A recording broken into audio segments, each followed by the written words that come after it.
السلام عليكم ورحمة الله وبركاته. طلاب تانية ثانوي عاملين ايه؟ يا رب دايما تكونوا بخير. انا زياد مبروك ودي قناة يلا كيمياء، والنهاردة بإذن الله هنحل كل التقييمات الأسبوعية من الأول للآخر، من أول أسبوع لآخر أسبوع، بحيث إن أنت تذاكرها قبل الامتحان بتاعك تخش تقفل إن شاء الله بكل سهولة. كمان يا صديقي هينزل لك بكرة كمان حل كتاب المدرسة، أنت حليت كل حاجة بخصوص الوزارة، فبالتالي أي سؤال هيجيلك إزاي؟ يا إما السؤال بالنص يا إما نفس الفكرة، مش هيبعد عن الأسئلة دي خالص، هي نفس الأفكار نفس كل حاجة، مش هيبعد عنها، لأن هو أصلا مينفعش، لأن دي الحاجة اللي جاية من الوزارة. فركز في الفيديوهين دول كويس جدا جدا جدا، وذاكرهم كويس وافهمهم كويس وافهم الأفكار بتاعتهم، بحيث إن هي لما تجيلك حاجة تانية متشابهة تعرف تحل بكل سهولة. قبل ما تبدأ متنساش تعمل لايك وشير وسبسكرايب للقناة، وكمان تدخل جروب التليجرام وقناة الواتساب، بسيبهم لك في الديسكريبشن او في اول كومنت. دول يا صديقي بحيث ان انت لو عندك اي سؤال او عندك اي حاجة محتاجها بتبعت عليها وبنعملها لك على طول في وقتها يا صديقي. يلا نبدأ يا صديقي ونقول بسم الله. أول سؤال بيقول لك اذكر السبب العلمي مصاهير ومحاليل المركبات الأيونية توصل التيار الكهربي. هقول له بسبب سهولة حركة الأيونات الحرة والمماهة. السؤال اللي بعده، الفلزات واللافلزات ناشطة كيميائيا بينما الغازات النبيلة خاملة كيميائيا. هقول له علشان الغازات النبيلة هي مكتملة التركيب الإلكتروني، بينما الفلزات واللافلزات غير مكتملة التركيب الإلكتروني، يعني ناقصها شوية وتكتمل، فبالتالي بتحتاج إن هي تخش في تفاعل كيميائي علشان تستقر. طيب شوف السؤال اللي بعده، بنستعمل بالجدول التالي اكتب الصيغة الكيميائية لمركب أيوني. ماشي، هو عايز مركب أيوني صح؟ يعني فرق السلبية لازم يكون أكبر من كام؟ 1.7. طيب بالراحة. أول حاجة أنا عندي كام احتمال؟ احتمالين، يا إما ام جي، خلينا بس نغير، يا إما يا صديقي ام جي سي ال 2، ده مركب ممكن يكون أيوني لأن الأيون بين فلز ولا فلز، يا إما ال 3. ده فرض ان انت مش مذاكر. ماشي، تعال نشوف فرق السلبية. فرق السلبية هنقول مثلا في الام جي سي ال 2 3 ناقص 1 و2 هيديني يا صديقي 1.8، هيديني يا صديقي هنا 1.8، اذا هو اكبر من 1.7، اذا المركب ده هو مركب ايوني. بينما AlCl3 اصلا انت عارف من حصة الشرح او من مراجعات ان AlCl3 ان هي مركب تساهمي. مستر مراجعتي اقول لك يا صديقي ان احنا منزلين شرح المنهج كامل في 3 ساعات بس، تبقى تتفرج عليه يا صديقي، شارحين في المنهج كله بالتفصيل. يا عم فرضا ان انت مش عارف، تشوف فرق السلبية، هتقول 3 ناقص 1.5 هتلاقي 1.5، فرق السلبية هنا 1.5. طب ما 1.5 دي اقل من 1.7، اذا المركب ده مش ايوني، ده مركب تساهمي، اذا الاجابة هتكون MgCl2. اختر اي المركبات التالية هو الاقل صفة ايونية. اقل الصفة الايونية يعني اقل في فرق السلبية، كلوريد صوديوم ولا كلوريد مغنيسيوم ولا كلوريد بوتاسيوم ولا كلوريد ألمنيوم. مستر كل دول مركبات ايونية الا كلوريد الألمنيوم، ده مركب تساهمي، اذا هو ده الاقل صفة ايونية. اي الاختيارات الاتيه يعبر عن رابطه فيزيائيه. طب بقول لك ايه هي الروابط الكيميائيه؟ الروابط الكيميائيه هي رابطه ايونيه وتساهميه وتناسقيه، بينما الفيزيائيه هي فلزيه والرابطة الفلزية والهيدروجينية، دول الروابط الفيزيائية. إذا أنا هدور يا إما على فلزية أو هيدروجينية، لأن الإجابة ج هي رابطة فلزية. كده خلاص النموذج إيه؟ تعال نشوف النموذج بيه يا صديقي. اذكر السبب العلمي المركبات الأيونية لا توصل التيار الكهربي في حالتها الصلبة. أقول لك يا صديقي لصعوبة حركة الأيونات، صعوبة حركة الإلكترونات في الشبكة البلورية. تلعب السلبية الكهربية دورا مهما في تحديد نوع الرابطة. أقول لا دي تفرق جدا جدا. إزاي؟ هقول له حيث أن لما يكون فرق السلبية 0 يبقى الرابطة تساهمية نقية. طب لو من 0 ل4 تساهمية غير قطبية. طب لو من 4 ل1.7 يبقى قطبية. طب لو أكبر من 1.7 يبقى أيونية. بنستعمل بالجدول التالي اللي احنا لسه قايلينه، اكتب الصيغة الكيميائية لمركب تساهمي. مركب تساهمي هيكون AlCl3. اختر أي المركبات التالية هي الأعلى صفة أيونية. الأعلى صفة أيونية هي الأعلى في فرق السلبية. ماشي، بالراحه ولقينا في حصه الشرح. كلوريد الصوديوم ولا كلوريد مغنيسيوم ولا كلوريد بوتاسيوم ولا كلوريد الالومنيوم؟ اول حاجه احنا هنستبعد كلوريد الالومنيوم. ماشي. بص يا صديقي، كلوريد المغنيسيوم، طب بقول لك ايه، تعالى نعرف فرق السلبيه. تعالى نشوف فرق السلبيه. كلوريد المغنيسيوم لسه قايلين ان فرق السلبيه بتاعه 1.8. طب كلوريد الصوديوم اقول لك ارجع فوق شويه هتلاقي هو مديك فرق السلبيه. مديك السلبيه، سلبيه الصوديوم ب9 والكلور 3 ناقص 9 بكام؟ ب2.1. طب كلوريد البوتاسيوم ارجع تاني وشوف البوتاسيوم فين؟ ب8. 8 معنى كده ان فرق السلبيه 2.2 في كلوريد البوتاسيوم. اذا مين الاعلى فرق سلبيه؟ اذا هي هتكون كلوريد البوتاسيوم، فبالتالي هي هتكون الاعلى في الصفه الايونيه. اي الاختيارات الاتيه يعبر عن رابطه كيميائيه. رابطه كيميائيه يبقى هتدور على تساهميه او ايونيه او تناسقيه. فين رابطه فاندرفالز؟ لا مش تبعنا، مش خدناها اصلا، مش علينا. الرابطه الهيدروجينيه لا، الفلزيه لا، التناسقيه صح. دي رابطه كيميائيه. تعالى يا صديقي نشوف نموذج سي. اذكر السبب العلمي. الصفة الأيونية في مركب KCl أعلى منها في المركب LiCl. هقول له لأن فرق السالبية في الKCl أكبر من فرق السالبية بين LiCl. تتميز المركبات الأيونية بارتفاع درجة الانصهار والغليان. هقول له للتغلب على قوة التجاذب بين الأيونات المختلفة داخل الشبكة البلورية. الاستعانة بالجدول المقابل، اكتب الصيغة الكيميائية للمركب الأعلى في الصفة الأيونية. أعلى صفة أيونية يعني في أعلى فرق سلبية. طب تعال NaCl ولا خلينا كده نمسح نجيب الخط العادي. NaCl ولا NaH؟ الفرق في السلبية على حسب. أنا كان عندي HCl بس أنا كده عارف إن HCl ده مركب تساهمي فمش معانا، بس خلينا نحسب يا عم أنت ما تعرفش. NaCl فرق سلبية 3 ناقص 9 هو عبارة عن 2.1. HCl 3 ناقص 2.1 يعني 9. طب NaH 2.1 ناقص 9 هيديني كام يا صديقي؟ خلينا نحسبها كده. هيديني يا صديقي 1.2. ايه هو الأعلى فرق في السلبية؟ هو NaCl، فبالتالي كل دول بره. كده الإجابة يا صديقي هتكون NaCl. الاختيارات الآتية لا يعبر عن رابطة كيميائية. رابطة كيميائية يعني كده عايز رابطة فيزيائية. إذن هنلاقي إن عندي الرابطة الهيدروجينية. أي مركبات التالية لا يعبر عن مركب أيوني. لا يعبر عن مركب أيوني أنا عايز مركب تساهمي. إذن الإجابة هتكون كلوريد الألمنيوم لأن ده مركب تساهمي. السؤال ده متكرر. بس يا صديقي احنا كده خلصنا التقييم الأسبوعي الأول. تعال نشوف التقييم الأسبوعي الثاني. أذكر السبب العلمي. أغلب المركبات التساهمية لا توصل التيار الكهربي. ليه المركبات التساهمية ما بتوصلش تيار كهربي؟ لأنها لا تتم بين أيونات، ده هي بتتم بين ذرات. لو تفتكر الأيونات هي اللي بتوصل التيار الكهربي يا صديقي، إنما المركبات التساهمية ما فيهاش أيونات، ده ما فيهاش شحنات موجبة وشحنات سالبة، فبالتالي لا توصل التيار الكهربي. بص بقى المركب التاني بيجي كتير جدا في الامتحان، جزيء ثاني اكسيد الكربون غير قطبي. ليه غير قطبي؟ بص الطبيعي ان الرابطه تكون قطبي، بس هو قال لك ان الرابطه مع انها قطبيه ولكن المركب كله غير قطبي. لو تفتكر ليه؟ لان شكله الفراغي خط متماثل. شكله الفراغي ايه؟ خط متماثل. وتكون محصله عزم الازدواج بصفر. القوة تلاشي كل منهما الآخر فيكون المركب غير قطبي. تعالى نكمل. باستخدام العناصر الآتية D6. لو تفتكر يا صديقي D6 لما تيجي توزعها تلاقي 1s2.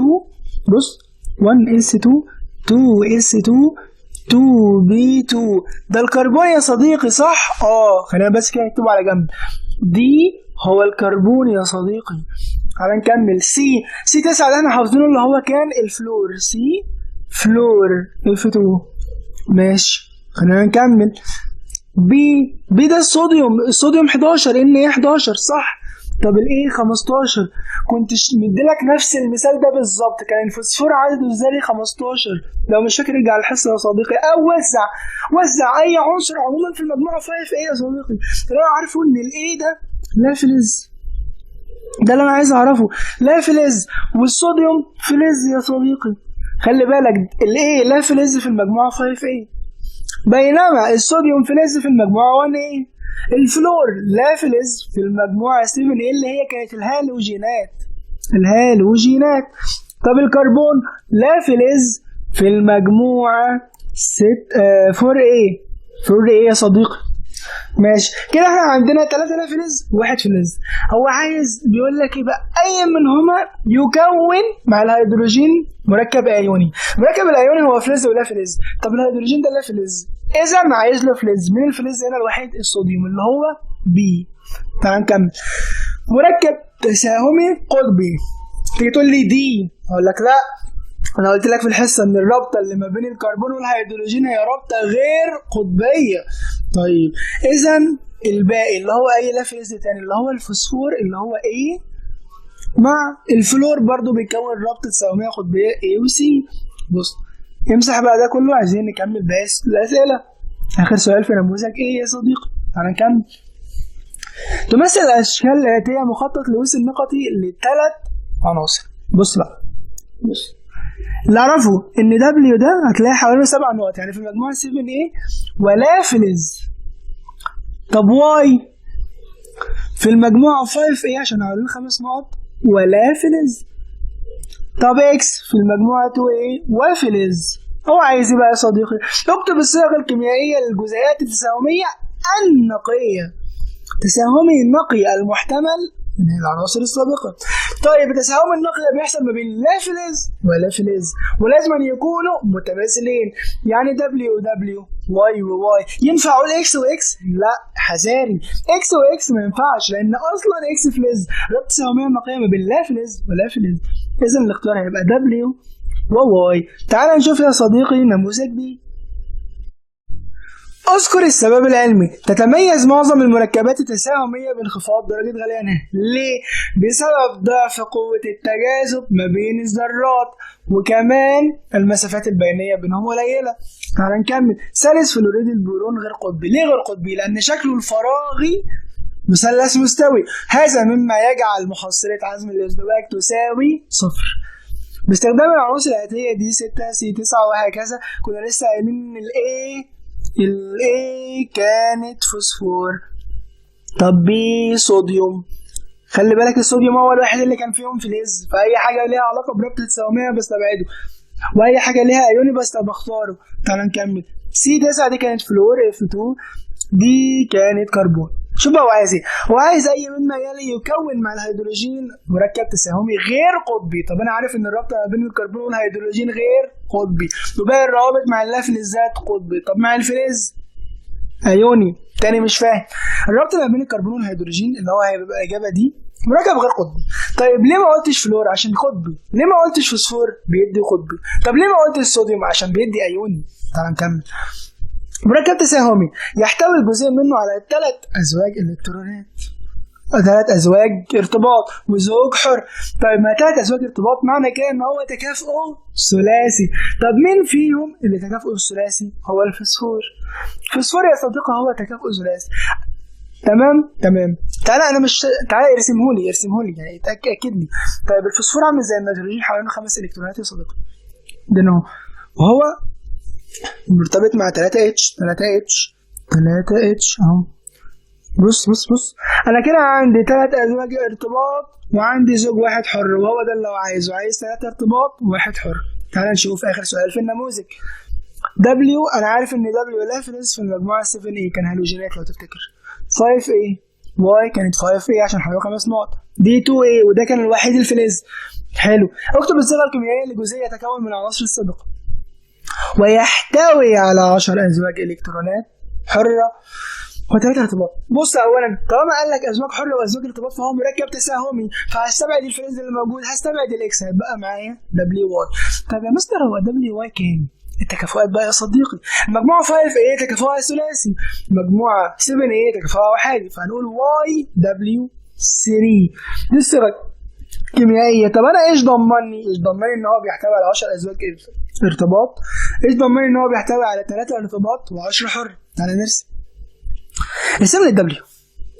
لا الاول ارسم لي الواي، معلش ارسم لي الواي هتلاقي حوالينه 5 إلكترونات اهو. وبعدين ارسم الدبليو، ادي 2 4 6 7 دبليو تاني عشان هو بيرتبط ب3 دبليو. هنا اهو دبليو تاني 2 3 4 5 6 7. ماشي، اعمل رابط 1 2 3. كده عندي كام زوج ارتباط؟ عندي 3 رابط، فعندي 3 ازواج ارتباط. الحرين ادي زوج، ادي 2 ادي 3 4 5 6 7 8 9 10. كده انا صح. تعالى بقى نخش في اخر نموذج وهو نموذج سي يا صديقي. اذكر السبب العلمي. جزيء كلوريد الهيدروجين قطبي. ليه بقى؟ لان فرق السالبيه، احنا لعبتنا كلها لعبه فرق السالبيه. فرق السالبيه اكبر من 4/10 واقل من 1/7. يذوب غاز النشادر في الماء بدرجه اكبر من غاز ثاني اكسيد الكربون. ليه؟ علشان ده مركب تساهمي قطبي. غاز النشادر تساهمي قطبي، بينما غاز ثاني اكسيد الكربون غير قطبي. تعال نكمل. دي لسه قايلينها، قلنا ان الاي فوسفور، البي صوديوم، السي فلور، الدي كربون. ثاني كده بس نمسح نكتب عدل. الدي كربون. بص، اي منهما يمكن ان يكون مع الهيدروجين مركب تساهمي يحتوي الجزيء منه على 3 ازواج حره وزوج ارتباط. زوج ارتباط يعني المركب تكافؤ احادي برضه، عشان هو بيشارك في بالكترون والهيدروجين بيزاوي يشارك بالكترون، فتكافؤ احادي. مين فيهم تكافؤ احادي؟ هتقول لي الصوديوم. هقول لك اصبر، ده قال لك ازواج ارتباط وازواج حره، يعني مش ايوني يا زكي. انا بختار لا فلز، ما ينفعش اختار فلز لان هو عايز مركب تساهمي. طيب فاذا مش هفيش عندي غير الفلور اللي هو سي. ليه مش الفوسفور؟ لسه راسمه لك ان الفوسفور كان 3 ازواج ارتباط وزوج حر، فهو اصلا 3 ازواج ارتباط وزوج حر وحليناه. طب ليه مش الكربون يا مستر؟ الكربون على فكره لما بيجي بيعمل مع الهيدروجين، وكنت عايلها لك، بيعمل 4 ازواج ارتباط. لو تفتكر عشان الكربون تكافؤ رباعي فبيعمل 4 ازواج ارتباط. طب تعالى نكمل. مركب تساهمي يحتوي الجزيء منه على 4 ازواج ارتباط. بص 4 ازواج ارتباط بوش على طول، وش هي دي اللي هي الكربون يا صديقي عشان تكافؤ رباعي. تعالى نكمل. دبليو لسه قلنا ان ده كان 7A وكان لا فلز، وواي كان 5A عشان لا فلز، وده اكس 2A عشان فلز. عايز يكتب الصيغه الكيميائيه للمركبات الايونيه المحتمله. مركب ايوني يعني لا فلز وفلز، لا فلز وفلز. يعني ممكن اقول اكس مع واي وممكن اقول اكس مع دبليو، بس اصبر. تعال نشوف التكافؤات. الاكس تكافؤه ثنائي والواي ثلاثي. نبدل التكافؤات، يبقى الاثنين هتروح للواي والثلاثه هتروح للاكس، يبقى اكس 3 واي 2. طيب تعالى نعمل نفس اللعبه. الاكس تكافؤه ثنائي، الدبليو تكافؤه احادي. نكتب هنا اكس دبليو، نعمل ماس. الواحد في الكيمياء ما بيتكتبش، الواحد هيروح للاكس بس مش هيتكتب، والاثنين هتروح للدبليو، فهتبقى اكس دبليو 2. كده يا صديقي احنا خلصنا التقييم الاسبوع الثاني. اول حاجه نموذج ايه؟ لم تستطع نظريه رابطه التكافؤ بمفهوم الاوربيتالات الذريه تفسير تركيب جزيء ثالث فلوريد البورون. ليه يا مستر ان رابطه التكافؤ فشلت بالنسبه لمفهوم الاوربيتالات الذريه بس ان هي تفسر تركيب ثالث فلوريد البورون؟ ليه يا مستر؟ بص يا صديقي، لان اصلا الروابط اللي عامله الرابطه التساهميه دي عباره عن اوربيتالات مهجنه، لان الترابط بين البورون وذرات الفلور يحدث نتيجه تهجين الاوربيتالات الذريه قبل عمليه الاتحاد، فدي عشان كده هي فشلت. تعال نكمل بالاستعانه بالجدول المقابل. x1 ده يا مستر ده كان الهيدروجين. نكمل. y13 ده الالومنيوم. z16 ده كان يا صديقي الكبريت. w17 ده كان الكلور. شوفوا عايز بقى اكتب الصيغه الكيميائيه للمركب الناتج من اتحاد العنصر y مع w، وهل هينطبق عليه قاعده الثمانيات ولا لا؟ ولماذا؟ y مع w يعني al مع cl، ده بيبقى AlCl3. جميل، يبقى الناتج يبقى المركب هيبقى اسمه ايه؟ YW3. دي الصيغه الكيميائيه. طب ما تيجي نرسمه ونشوف هتنطبق عليه قاعده الثمانيات ولا لا. يلا بينا. هو كان ألومنيوم وحوالينه 3 إلكترونات وكل إلكترون عامل رابطة أحادية مع الكلور. طيب يا مستر، ده الألومنيوم حوالينه بالظبط 6 إلكترونات، أدي 2 أدي 4 أدي 6، فمش هينطبق عليه نظرية الثمانيات عشان حوالينه 6 إلكترونات بس. وفقا لنظرية رابطة التكافؤ، حدد الأوربيتالات الذرية التي تكون الرابطة في الجزيء XW. XW ده اللي هو عبارة عن H مع Cl. Cl الإلكترون المفرد اللي هو بيبقى في الأوربيتال 3 بي زد لما تيجي توزعه، وإكس هيبقى في ال1s، يبقى 1s مع 3 بي زد. اختر أي مما يلي صحيح لجزيء ثالث فلوريد البورون. تنطبق عليه نظرية الثمانيات؟ لا، ده لا تنطبق. يمكن تفسير روابطه من خلال مفهوم تداخل الأوربيتالات؟ لا يا صديقي، ده في تهجين أصلا حضر، مش هينفع. جيم، تنطبق عليه نظرية الثمانيات ويمكن تفسير روابط؟ لا.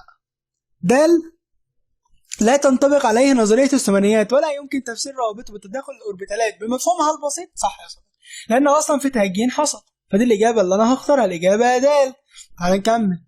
أي الاختيارات صحيحة تعبر عن جزيء الفوسفين؟ جزيء الفوسفين ده عبارة عن بي مرتبط ب3 هيدروجين وفي زوج إلكترون حر. جميل جميل. لا تنطبق عليه قاعدة الثمانيات. طب ما تيجي نشوف كده، حوالينه 2 4 6 8، ده بينطبق يا مستر، فالألف غلط.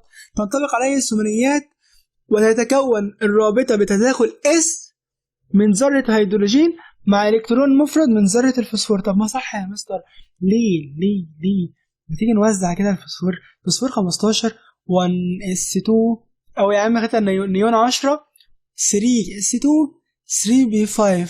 طب ما تيجي كده نرسم كده ال 3b، يلا بينا يا صديقي. بي اكس بي واي بي زد، 1 2 3 4 بس كده. لا هما 3 بس، ماشي. 1 3s2 3b3، انا غلطت في دي، 3s2 3b3، فهي كده 1 2 3. فهو اس البي مفرد والاس مفرد فهينطبقوا مع بعض. يلا بينا نشوف النموذج رقم باء يا صديقي. لا تنطبق قاعدة الثمانيات على NO2. بقول لك ايه، زي كده نشوف كده عدد الحاجات اللي هي الكترونات غلاف التكافؤ. يلا بينا. النيتروجين الكترونات غلاف التكافؤ بتاعه 5 زائد 2 في 6، عشان عبارة 2 اكسجين يبقى 5 زائد 2 في 6، ده يدينا 17 علشان مجموع الكترونات غلاف التكافؤ بتاعه فردي. نكمل. اكس لسه قايل لك ان هو هيدروجين وبعدها الومنيوم وكبريت وكلور. نكمل. هكتب الصيغه الجزيئيه لجزيء دبليو. جزيء دبليو ده عباره عن Cl2، وهل ينطبق عليه قاعده الثمانيات؟ طب ما تيجي نشوف. دبليو اللي هو Cl2 اللي هو هيبقى W2، هيبقى عباره عن W مع W ورابطه احاديه هنا، وفي 3 روابط، ادي 1 2 3 1 2 3. ده كده تنطبق عليه قاعدة الثمانيات عشان حوالينه 8 إلكترونات وفقا لنظرية رابطة التكافؤ. حدد الأوربيتات الذرية الداخلة في X2. طب ما X2 أصلا عبارة عن X وS، والهيدروجين ما عندوش غير ال1S، يعني 1S مع 1S. اختر أي الاختيارات الآتية يعبر عن جزيء كلوريد البريليوم. تعال نشوف كده أصلا هينطبق عليه قاعدة الثمانيات ولا لأ. هو البريليوم 4 2 2، يعني حوالينه 2 بس، وادي هنا الكلور ده جزيء خطي. اول حاجه ده شكله خطي ولكن لا تنطبق عليه قاعده الثمانيات. شوف كده، بص جيم ودال بيقول لك تنطبق عليه قاعده الثمانيات، احذفه غلط. لا تنطبق عليه قاعده الثمانيات ولا يمكن تفسير روابطه بمفهوم تداخل الاوربيتالات البسيطه. صح، علشان بيحدث تهجين يا صديقي. تعال شوف بيه غلط ليه. لا تنطبق عليه قاعده الثمانيات ويمكن تفسير روابطه بمفهوم تداخل الاوربيتالات البسيطه. لا يا صديقي، ده بيعمل تهجين. أي الاختيارات الآتية يصف جزيء ثالث فلوريد الكلور؟ بص هو عبارة عن بي مع 3 كلور. يلا بينا نشوف بي 3 كلور وعندي زوج إلكترونات حرين، بينطبق على قاعدة الثمانيات وتداخل الأوربيتالات بي إكس مع بي زد من الكلور، وبي واي مع بي زد وبي زد مع بي زد، يعني بي مع بي. بص بقى، لا تنطبق عليه نظرية الثمانيات؟ لا بينطبق. بص يبقى كده استبعدنا ألف وباء. جيم، تنطبق عليه نظرية الثمانيات وتتكون الرابطة بالتداخل بي زد من ذرة الكلور مع أوربيتال بي إلكترون مفرد من ذرة بي. صح يا مستر، صح يا مستر، أيوة يا مستر فعلا. شوف ده الغلط ليه. تنطبق عليه نظرية الثمانيات وتتكون الرابطة بالتداخل بي إكس من الكلور. لا يا مستر، ده كان بي زد اللي عنده إلكترون مفرد. تعال نكمل. فشل مفهوم تداخل الأوربيتالات البسيطة في تفسير الروابط في جزيء بي اي اف 2. ليه يا مستر؟ لأن التوزيع الإلكتروني لذرة البرية هي 1s2 2s2. طب ما هي 1s2 2s2 يعني كده يا مستر ما فيهوش إلكترونات مفردة، ما فيهوش أوربيتال نصف ممتلئ، فمش هينفع. ماشي، فنلاحظ عدم وجود إلكترونات مفردة في حالتها المستقرة، وبالتالي حسب المفهوم البسيط لا يمكنها تكوين روابط أصلا بينما هي عملت رابطتين، عشان كده هي فشلت. نكمل بالاستعانة بالجدول المقابل. تعالوا نكمل تاني. H2Al وكان هنا 6 بس، فهنا هيبقى اللهم ذكرني هنا أكسجين، لا هنا كربون وهنا كلور. ثواني بس كده. اكتب الصيغة الكيميائية لجزيء مركب يتكون من عنصرين Z و W. ما هو Z ده عبارة عن كربون وWH، ده كده يا مستر CH4 ينطبق عليه قاعدة الثمانيات. ما هو فعلا كربون حوالينه 4 هيدروجين. على فكرة أصلا عندي كذا حاجة ممكن CH4، ولما تيجي تكمل تاني واحنا قلنا C2H4 قلنا C2H2 برضو تنفع، صح ولا ايه؟ يلا نكمل يا صديقي. الإجابة هتكون ZX4. اختر أي الاختيارات الآتية تعبر عن جزيء خامس كلوريد الفوسفور. ما تيجي كده نشوف تطبيق عليه قاعدة الثمانيات ولا لأ. فوسفور حوالينه 5 روابط، كلور كلور كلور كلور كلور. حوالينه كام إلكترون؟ أدي 1 2 3 4 5. ده كده عنده يا مستر 5 روابط، يعني عنده 10 إلكترونات، يبقى لا تنطبق عليه قاعدة الثمانيات. يبقى كده ألف غلط وجيم غلط. شوف كده الإجابة ب. يمكن تفسير روابطه من خلال مفهوم تداخل الأوربيتالات الذرية البسيطة. لا ده حصل تهجين، فكده الإجابة الصح هتكون د. لا تنطبق عليه قاعدة الثمانيات ولا يمكن تفسير روابطه من خلال مفهوم تداخل الأوربيتالات البسيطة. 2. آخر سؤال معانا يا صديقي في الفيديو. أي من العبارات التالية يصف جزيء فلوريد الهيدروجين بشكل صحيح؟ بتيجي بقى نرسمه ونفصله. هو أصلا سهل جدا وقلناه في حصة الشرح لو تفتكر في المحاضرة الثالثة. كان المحاضرة الثانية عذرا H مع F اللي بيتداخل 1S مع 2BZ، وبينطبق عليه قاعدة الثمانيات. طبعا هنا في 2-3 أزواج إلكترونات حرة وبينطبق عليه الثمانيات. شوف كده ألف لا تنطبق عليه نظرية الثمانيات، غلط. فين دال برضو لا تنطبق عليه نظرية الثمانيات، غلط. شوف ب تنطبق عليه نظرية الثمانيات وتنشأ روابطه من تداخل أوربيتال من ال1S مع أوربيتال من ال2BZ. صح يا مستر، دي الإجابة اللي أنا هختارها. طب تنطبق عليه نظرية الثمانيات وتنشأ روابط من تداخل 1s من الهيدروجين مع 2s من الفلور؟ لا يا مستر، 2BZ. كده يا صديقي خلصنا تقييم الأسبوع الثالث بالكامل. السؤال بيقول اذكر السبب العلمي. على الرغم من أن ذرة الكربون تحتوي على إلكترونين مفردين في الحالة المستقرة، فإنها تكون 4 روابط متكافئة في جزيء الميثان. ليه؟ قلنا في حصة الشرح وارجع لها كده، قلنا علشان ذرة الكربون دي بيحصل لها حاجتين لحدوث لذرة الكربون: إثارة وتهجين من النوع sp3. ده اللي بيخليها ان هي تعمل 4 روابط ومتكافئة كمان يا صديقي في الشكل والطول والطاقة. هنكمل. ادرس المركب التالي جيدا ثم اجب عن الأسئلة الآتية. حدد نوع الأوربيتالات المشاركة في تكوين الرابطة بين ذرة الكربون رقم 1 وذرة الهيدروجين. فين ذرة الكربون رقم 1؟ هنا اهي. وذرة الهيدروجين بالراحة. هو الكربون الرابطة اللي عاملها دي رابطة سيجما، فأكيد أوربيتال مهجن، ده عادي جدا طبيعي. طيب الأوربيتال المهجن ده من النوع ايه؟ هو الكربون هنا عامل رابطة أحادية ولا ثنائية ولا ثلاثية؟ هتقول لي رابطة ثنائية. أول ما أقول لك إن ذرة الكربون عاملة رابطة ثنائية تقول لي التهجين من النوع sp2، يبقى كده التهجين في الكربون sp2. طيب والهيدروجين؟ الهيدروجين عنده الكترون اوربيتال واحد بس اللي هو ال1s يا صديقي، يبقى كده sp2 مع ال1s. تعال نكمل. ما عدد الروابط باي وعدد الكثافات الإلكترونية حول ذرة الكربون رقم 5؟ فين ذرة ال5 اهي؟ عدد الروابط باي عامله رابطه ثلاثيه، يبقى كده عدد الروابط باي 2، لان الرابطه الثلاثيه فيها واحده سيجما و2 باي. طب الكثافات الالكترونيه اعد عدد الروابط سيجما والازواج الحره. هل هنا عندي ازواج حره؟ لا، بس عندي 1 سيجما وعندي 1 سيجما في الرابطه الثلاثيه، يبقى عندي 2 كمان كثافه الكترونيه. هنكمل. عنصر اكس يقع في المجموعه ال15. ماشي جميل. وعند تكوين جزيء XH3، يعني هو لما بيتفاعل مع الهيدروجين بيدي XH3. طيب ما هو XH3 ده يعني تكافؤ ثلاثي، يعني هشك في مين؟ هشك في النشادر NH3. ده كان N معاها 3 هيدروجين وكان معاه زوج واحد حر. كان عدد مناطق الكثافة الإلكترونية بتساوي عدد الأوربيتالات بتساوي عدد الروابط سيجما زائد عدد الأزواج الحرة. أنا عندي هنا 3 سيجما وواحد حر، يبقى كده عندي 4 مناطق كثافة إلكترونية، يبقى التهجين من النوع sp3. أي الاختيارات التالية يعبر عن حدوث تهجين ونوعه في الذرة المركزية وفق نظرية رابطة التكافؤ؟ طب التهجين من النوع sp3 يا صديقي، هي دي الإجابة يا صديقي. تعالى نكمل. كمان المركبات التالية يحدث فيها تهجين sp2 ما عدا sp2 لما بيحصل لذرة الكربون لازم تكون الكربون عاملة رابطة ثنائية. طب C2H4 عبارة عن كربونتين كل واحدة معاها 2 هيدروجين. طيب دي كده عملت رابطتين، اتبقى من الاربع رابط رابطتين هتعملهم مع الكربون برابطه ثنائيه. ده كده التهجين من نوع sp3 عشان ذره الكربون عامله رابطه ثنائيه. تعالى نشوف ده CH2 CHCl. طب ما CH2 وعامله رابطه ثنائيه يبقى التهجين من نوع sp2 على طول.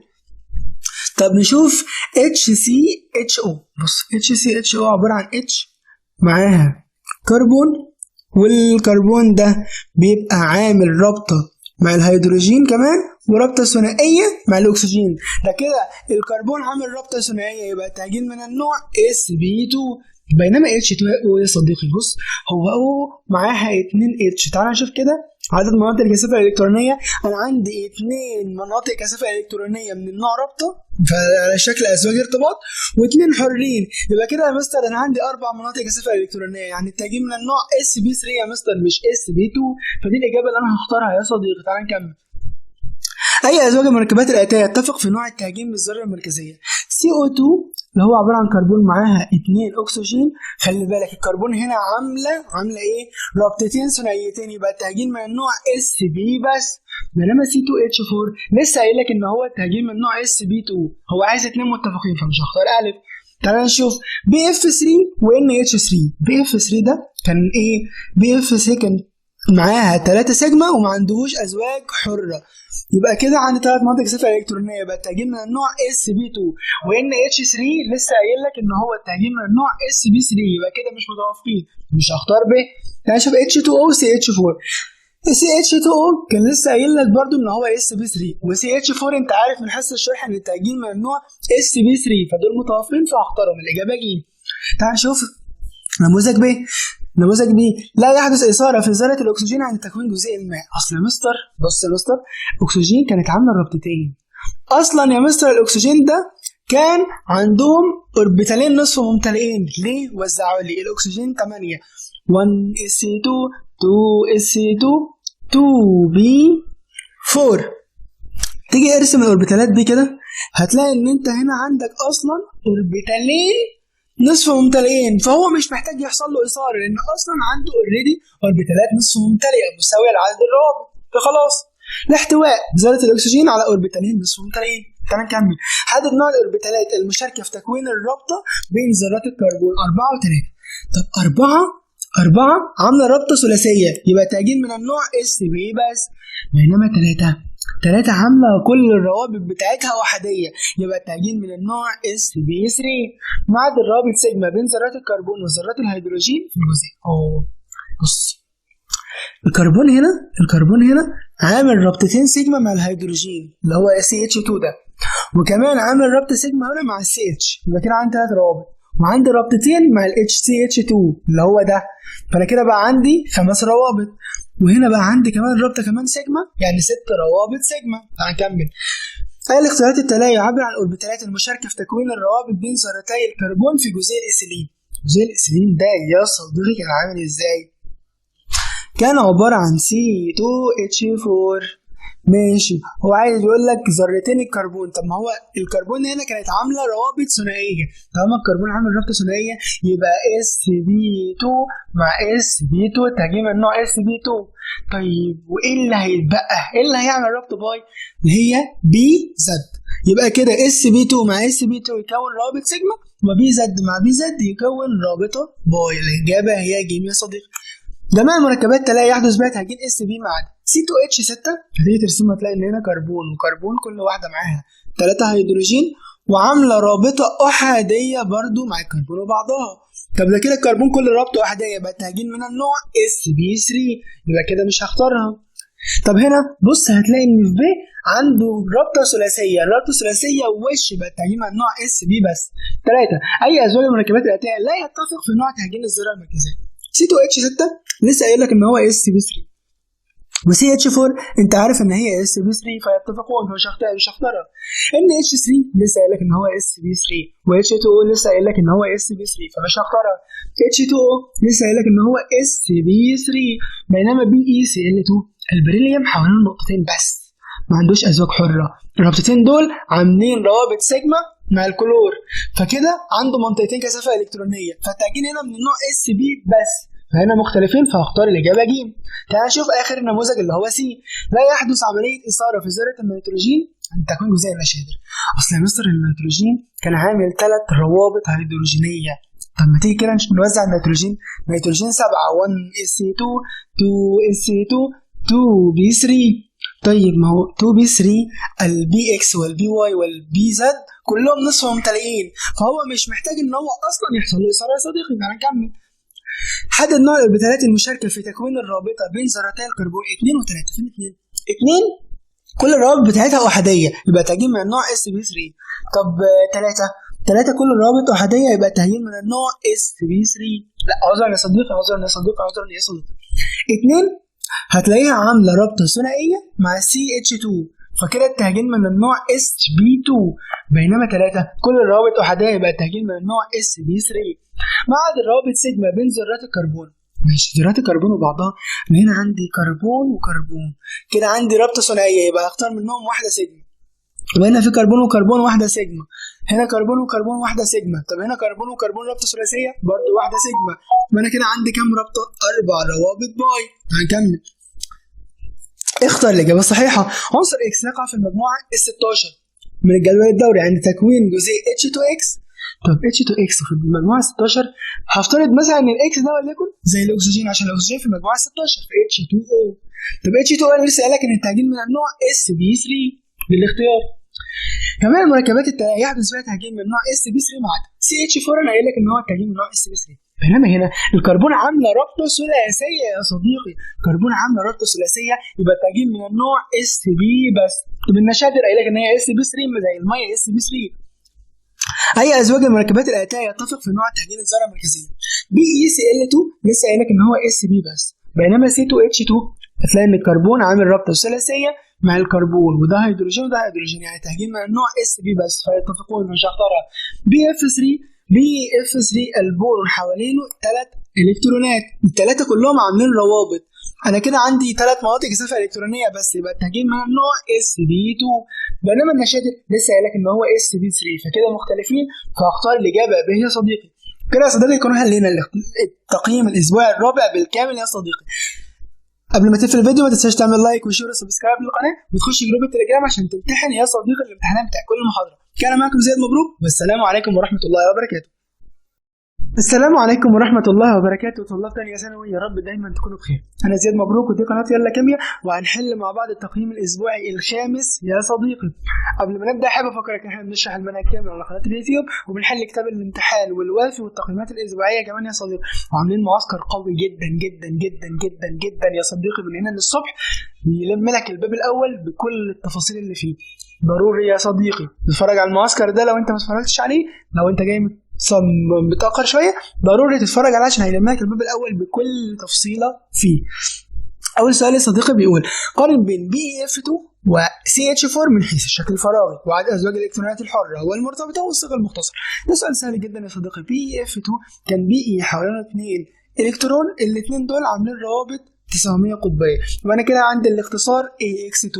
الشكل الفراغي خطي، عدد الازواج الحرة 0، عدد الازواج المرتبطة 2. بينما CH4 كان كربوناية يا صديقي، كان كربوناية ومعاها 4 هيدروجين يا صديقي. طيب كده على الصيغة AX4 الهرم رباعي الأوجه وعنده 0 زوج حر وعنده 4 أزواج ارتباط. تعالوا نشوف السؤال اللي بعده. لا يؤثر غاز كلوريد الهيدروجين الجاف على ورقة عباد الشمس الجاف، ولكن يحول لون ورقة عباد الشمس المبللة باللون الأحمر. طيب ليه بقى؟ أصل الغاز كلوريد الهيدروجين ده HCl هو أصلا جاف، فبالتالي هيفضل HCl مش هيتأين، بينما HCl لما يمر على حاجة فيها مية سرعان ما يذوب في الميه، معطيه ايونات الاتش الموجب. وايونات الاتش الموجب دي اللي بتكون ايون الهيدرانيوم اللي هو مسؤول عن الخواص الحامضيه يا صديقي. اختر عند اتحاد جزيء النشادر مع بروتون الاتش الموجب لتكوين ايون الهيدرانيوم اي من التغيرات الاتيه تطرأ على الشكل الفراغي وقيمه الزاويه. طيب هو الاول كان NH3 صح، ان معاه 3 اتش وعنده زوج حر، ده كان الاول هرم ثلاثي القاعده وكان الزاويه 107. بينما تحول لايه؟ NH4 زي CH4 يا صديقي، كان على الصيغه AX4 يبقى الزاويه 109.5 ورباعي الاوجه، هيتحول من ثلاثي هرم ثلاثي القاعده لرباعي الاوجه والزاويه هتزداد. هتبص كده يا صديقي هتلاقي الاجابه هي هتكون د، ولكن هنمسح كلمه تقل قيمه الزاويه ونقول تزداد بس يا صديقي. السؤال رقم 2 بيقول أي الاختيارات الآتية يعبر عن نوع وعدد الروابط في جزيء هيدروكسيد الأمونيوم؟ بص أيون الجزيء هيدروكسيد الأمونيوم ده عبارة عن هيدروكسيد O معاها H برابطة تساهمية قطبية سالب، والأمونيوم عبارة عن N معاها 3 هيدروجين برابطة تساهمية قطبية ومعاها رابطة هيدروجينية في رابطة تناسقية مع الهيدروجين. ده كده موجب، سالب وموجب رابطه ايونيه، يبقى كده اول حاجه عندي واحد رابطه ايونيه وعندي رابطه تناسقيه وعندي الروابط التساهميه القطبيه ادي 1 ادي 2 ادي 3 ادي 4، عندي 4 روابط تساهميه قطبيه. وبكده يا صديقي الإجابة هتكون باء، 1 رابطة أيونية 1 رابطة تناسقية و4 روابط تساهمية قطبية.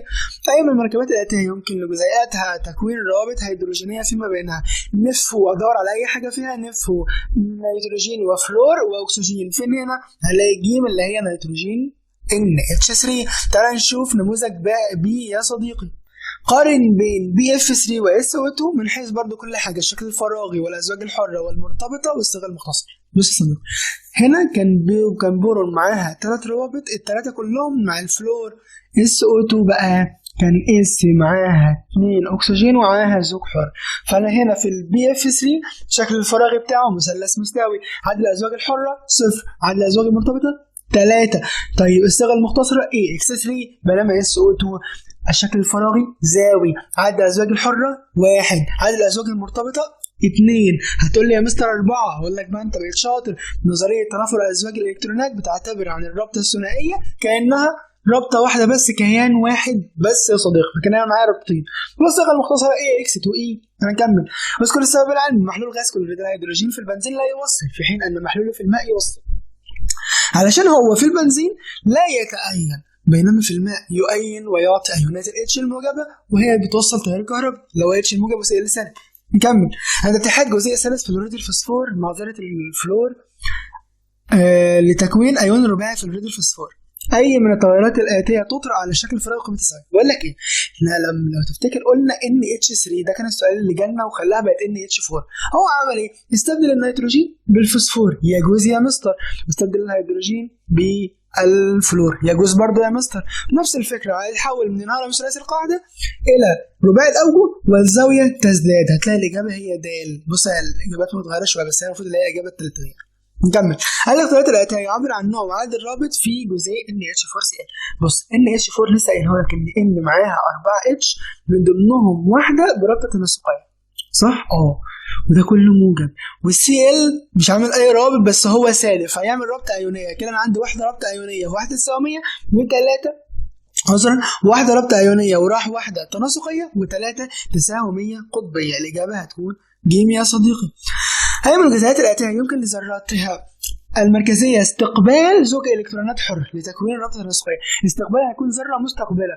CH4 ما عندوش أوربيتالات فارغة، بينما NH3 ده كان هو الذرة المانحة مش المستقبلة، وكذلك الأمر مع BH3. فكده بقى عندي AlCl3. لو تفتكر يا مستر كان AlCl3 بيتفاعل مع AlCl3 بيدي Al2Cl6. هنكمل نموذج C. قارن بين CCl2F2 و ASH3. بص CCl2F2 عامل كده، C معاها 2Cl ومعاها 2F على صيغة AX4، يعني الشكل الفراغي رباعي الأوجه وعدد الأزواج الحرة 0، عدد الأزواج المرتبطة 4. الصيغة المختصرة AX4.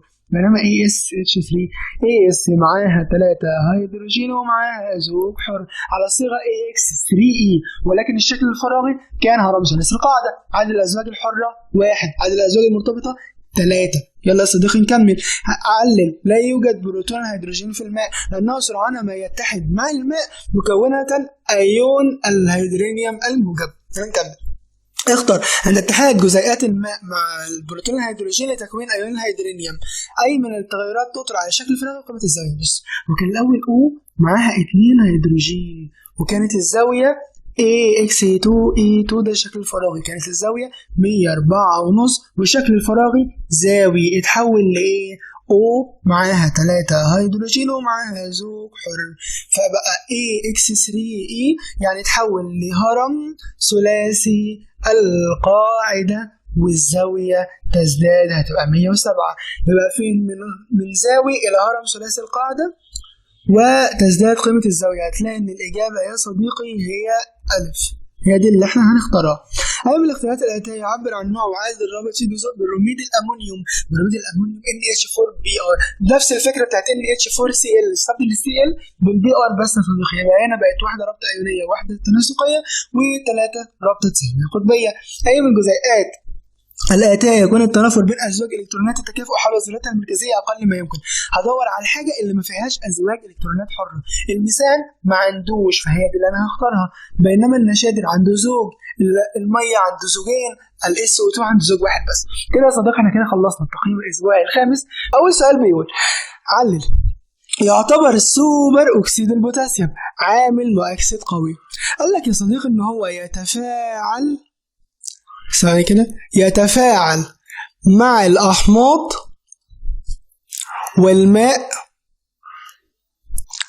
اللي بيحصل لما بيتفاعل مع الحمض والمية بيديني يعطي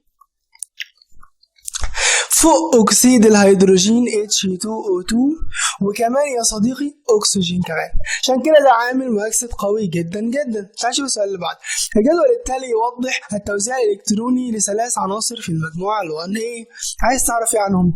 قال لك إن إيه ده؟ هيليوم 2S1 ده كده ليثيوم يا صديقي، B 3S1 ده صوديوم، C4S1 ده بوتاسيوم. عايز تعرف ايه يا مستر؟ قال لك اي العناصر السابقه يمكنه تكوين اكسيد يلعب دور النبات في تنقيه الهواء من ثاني اكسيد الكربون. ده كان سوبر اكسيد البوتاسيوم يا صديقي. كذا اذا الاجابه هي سي عشان هو عايز البوتاسيوم. اي العناصر السابقه يمكن استخلاصه من خام الهالايت كنا بنجيب منه الصوديوم اللي هي الاجابه B. تعال نكمل يا صديقي ونشوف ايه اللي هتيجي تاني. اختر الاجابه الصحيحه. يصعب الحصول على الأكسيد M2O2 من حرق الفلزات الأقلاء مع الأكسجين. هذه الاختيارات الآتية يعبر عن العنصر M.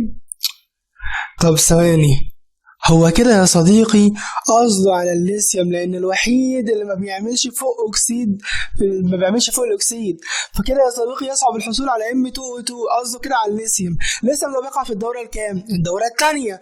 إذا نستبعد الإجابة B ونستبعد الإجابة D. وقال لك يا صديقي يعطي عند حرقه أكسيدا بعدد تأكسد -2. صح يا صديقي. الليثيوم لما بيتأكسد يا صديقي بيديني Li2، فعدد تأكسد الأكسجين -2. بس هو بيقول لك أقل عناصر المجموعة الأولى في الحجم الذري، لا معلش عاوز في الإجابة جيم قصدي. قال لك يعتبر أكبر العناصر في الحجم الذري، لا هو أقلهم في الحجم الذري.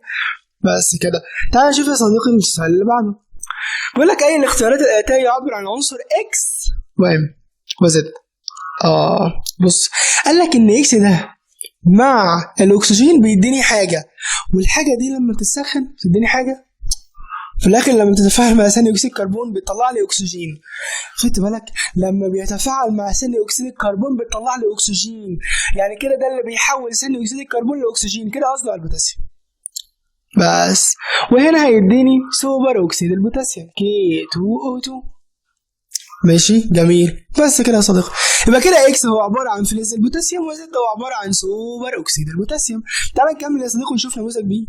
السؤال اللي بعده بيقول لك يمكن استخدام سوبر اكسيد البوتاسيوم في تنقيه الاماكن المغلقه من غاز ثاني اكسيد الكربون.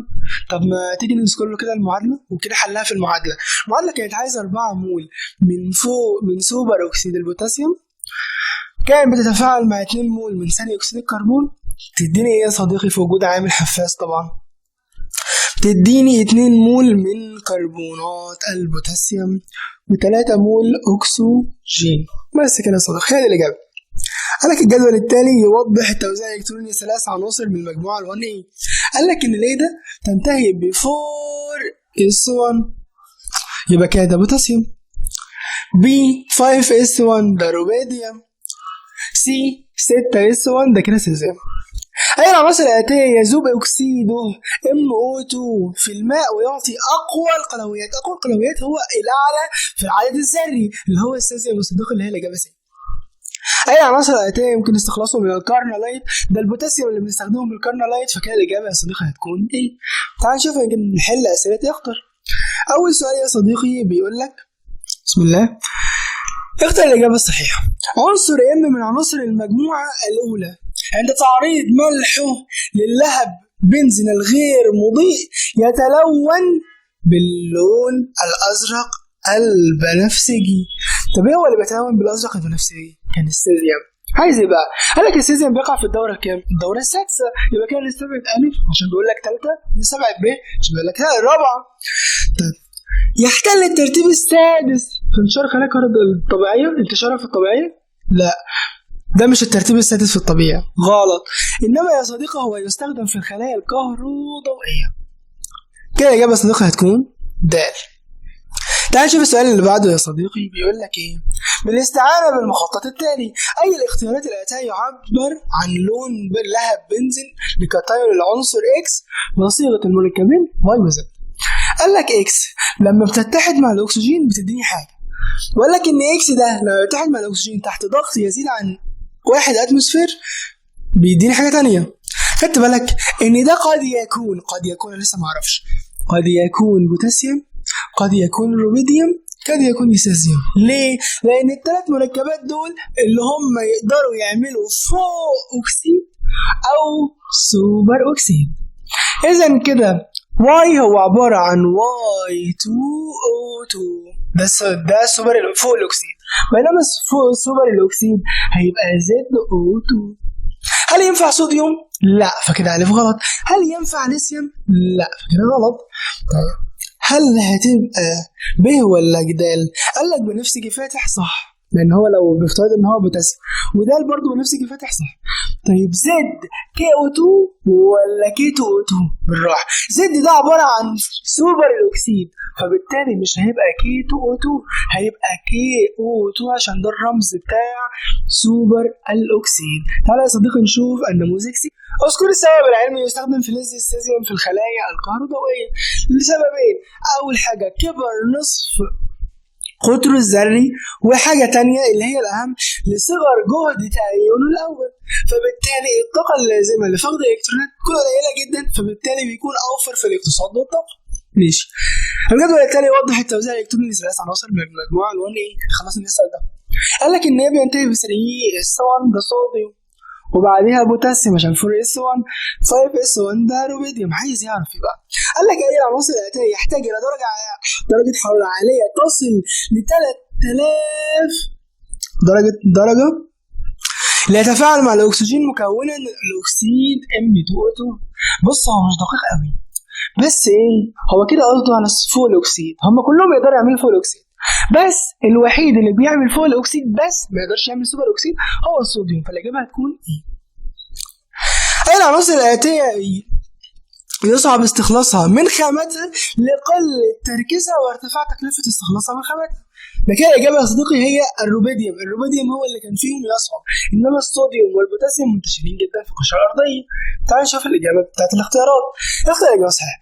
عنصر M من المجموعه الاولى يمكن استخلاصه من خام الهالايت. الهالايت اذا هو الصوديوم. عايز تعرف يعني الصوديوم بقى يا مستر؟ قال لك يقع في الدوره الكام؟ هو الدوره الثالثه. يبقى استبعد ب عشان بتقول لك رابعه، واستبعد د بتقول لك رابعه. يقع في الدوره الثالثه، يحتل الترتيب السادس في انتشار القشره الارضيه. صح، انتشاره في الطبيعه ويحتل الترتيب السادس. هو بيقول لك يستخدم، بص يا جيم بقى، بيقول لك يستخدم اكسيد في تنقيه الهواء. ده مستر غلط، ده كان البوتاسيوم اللي بيستخدم اكسيد في تنقيه الهواء. من المخطط المقابل ام زائد O2 بيديني حاجه، وبعدين لما تتفاعل مع H2O بيديني حاجه، وفوق الاكسيد خلي بالك من حاجه، مهمه قوي، بيديني فوق اكسيد الهيدروجين، ما ادانيش اكسجين معاها. يبقى كده المركب ده هو عباره عن سوبر الاكسيد. طيب لو كان ليثيوم ما ينفعش ليثيوم. هو كده الاجابه هيكون صوديوم. ليه؟ لان البوتاسيوم او الروبيديوم لما يتفاعلوا مع الاكسجين هيديني فوق الاكسيد، وفوق الاكسيد لما بيتفاعل مع الميه هيديني فوق الاكسيد الهيدروجين. ماشي، وكمان O2، بس هو مش مديني O2، كده هستبعد KO2 وRbO2. كده الاجابه يا صديقي هتكون باء اللي هي Na2O2 اللي هو يا صديقي الصدوق فوق الاكسيد، لان هو كده بيقول لك ان واي ده، انا عايز متاكد ان واي ده فوق الاكسيد. بس كده يا صديقي، كده احنا خلصنا التقييم الاسبوعي السادس. تعال نخش بقى يا صديقي على التقييم الاسبوعي الثامن. تعال بقى يا صديقي نبدا في التقييم الاسبوعي الثامن والنموذج ايه. اول حاجه يا صديقي هو العنصر ايه ده تعمل له عمليه فتحول صوديوم. ماشي، طب الصوديوم ده لما تفاعل مع الميه اداني حاجتين. اول حاجتين، الصوديوم لما بيتفاعل مع الميه بيديني يا صديقي الصدوق NaOH هيدروكسيد الصوديوم و H2. اذا كده ده. طب ليه يا مستر ما عكستش؟ هقول لك ليه. لان NaOH بيتفاعل مع HCl فهيديني مركب. هو المركب ده هو عباره عن NaCl. بس كده، NaOH مع HCl بيديني NaCl. كده المخطط كله خلص من خلال الحته دي. ماشي، اكتب الصيغه الكيميائيه للمركب ايه؟ طبعا هيكون كلوريد صوديوم. اكتب الصيغه الكيميائيه لمركب متميع هو هيدروكسيد الصوديوم يا صديقي. واضح من معادله كيميائيه كيف يمكنك الحصول على B من هيدريد الصوديوم. هو B دي عباره عن ايه؟ H2O. طب هنعمل فيها ايه؟ هقول لك، تعال نشوف. بسم الله. ببساطه يا صديقي هنجيب هيدريد الصوديوم NaH ونخليها تتفاعل مع الميه، ساعتها يا صديقي هيتكون هيدروكسيد الصوديوم ويتصاعد غاز الهيدروجين اللي هي الماده B. تعال نكمل. السؤال اللي بعده بيقول لك ايه الاختيارات الاتيه يعبر عن ماده متميعه لا تمتص بخار الماء وتذوب فيه. ماشي، ماده متميعه كنا خدنا حاجه اسمها كرنترات الصوديوم، ودلوقتي خدنا هيدروكسيد الصوديوم. نترات الصوديوم دي كان لها اسمه ايه؟ ملح الباروتشيلي. يبقى كده الاجابه هي بقى. اي مواد الاتيه يتفاعل مع الاحماض ويصاحبها حدوث فوران. ده كشف الحموضيه. فوران ده اللي هو ثاني اكسيد كربون. انا عايز حاجه فيها ثاني اكسيد كربون. هيدروكسيد الصوديوم بتطلع ثاني اكسيد كربون؟ لا. كربونات صوديوم يا مستر كربونات بتطلع ثاني اكسيد كربون، بس هل اكسيد الصوديوم مع اكسيد الليثيوم بيطلع؟ لا. تعال نشوف يا صديقي نموذج بي. بيقول لك يا صديقي ايه، عملنا لها عمليه واحد طلعت لي صوديوم. مش تعال نشوف. وبعدين الصوديوم ده لما تفاعل مع الاكسجين تحت درجه حراره 300 اداني مركب بي. طب بقول لك ايه، نشوف بي ده اللي هو عباره عن فوق اكسيد الصوديوم اللي هي Na2O2.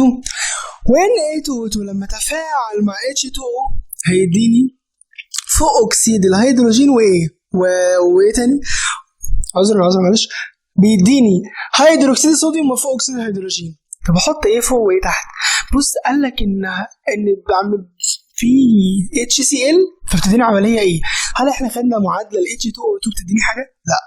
بس فبالتالي هنحط H2O2 تحت ونحط عند ايه؟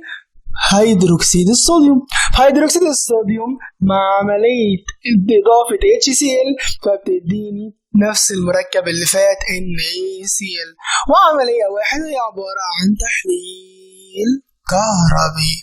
تعال شوف بقى السؤال بيقول ايه. قال لك اكتب اسم العمليه واحد تحليل كهربي. اكتب صيغه كيميائيه لمركب يمكن استخدامه كعامل مؤكسد قوي. عامل مؤكسد قوي ده هو عباره عن فوق اكسيد الهيدروجين.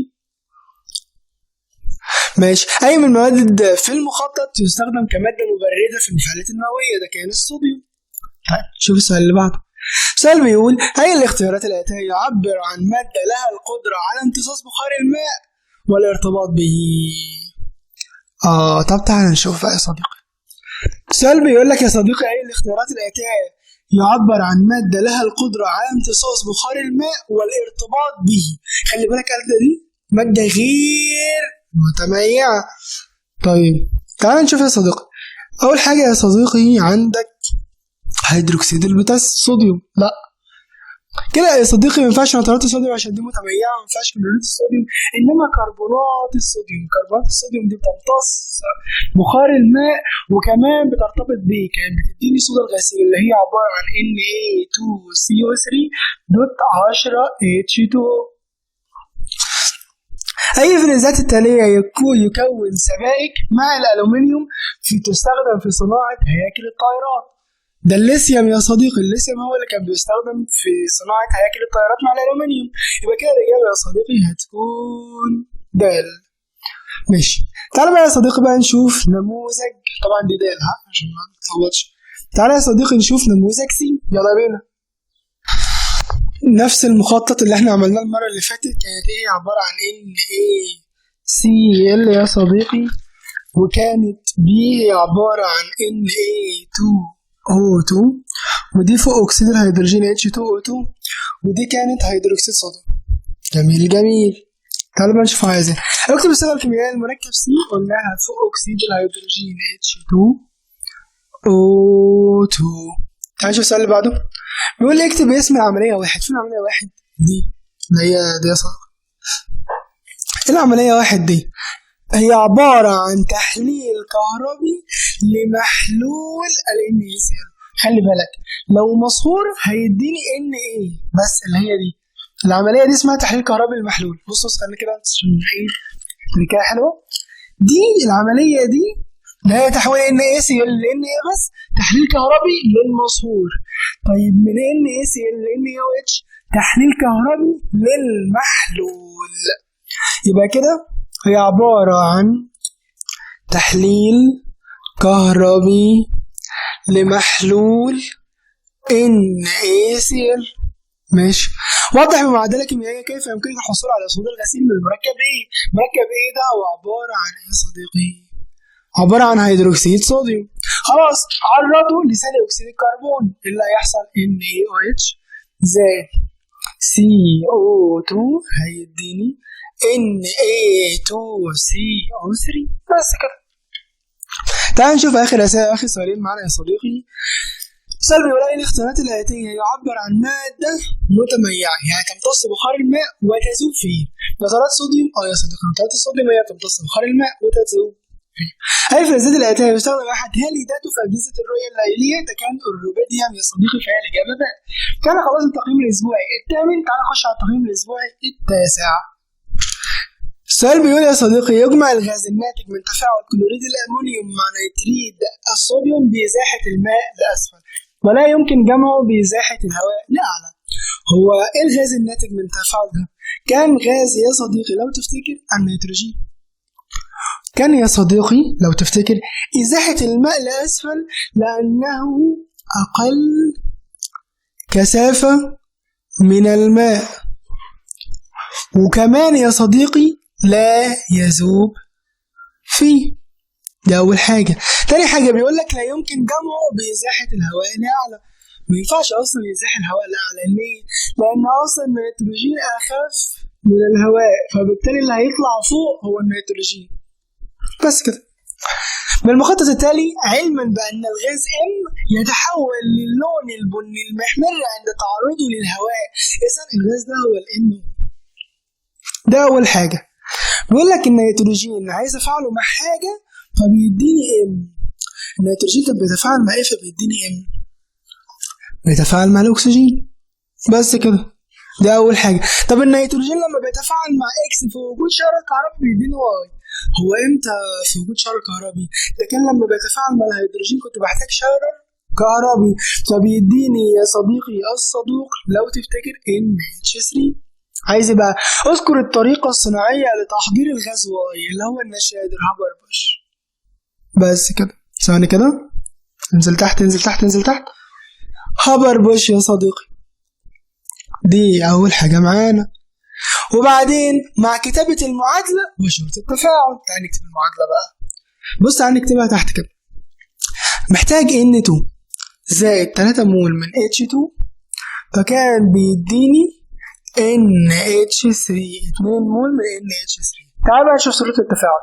كنت بحتاج حديد وموليبديوم MO وكمان في وجود 200 ضغط جوي وكمان 500 درجة سيليزيوس. بس كده. اكتب معادلة كيميائية توضح امسح بقى كده. اكتب معادلة كيميائية توضح استخدام العنصر Y اللي هو NH3 في تحضير سماد يحتوي على النيتروجين وله حالتي تأكسد موجبة وسالبة. فكده يا مستر بيتكلم على نترات الأمونيوم. ليه؟ نترات الأمونيوم ده يا صديقي اكتب كده. نترات الأمونيوم NH4NO3 كان ليه حالتين تأكسد. ال NH4 دي ليها حالة تأكسد النيتروجين هنا -3 وال NO3 لما تيجي تحسب حالة التأكسد اللي أنا علمتها لك هتلاقيها بموجب 5. فكده عايز يحضر NH4NO3. نعملها ازاي؟ كنت بجيب النشادر واخليه يتفاعل مع ال HNO3 فبيديني نترات الأمونيوم NH4NO3 بس. هاي الأجساد الآتية لا يتفاعل مع هيدروكسيد الصوديوم. هيدروكسيد الصوديوم ده مادة قاعدية فما ينفعش يتفاعل مع قاعدي زيه.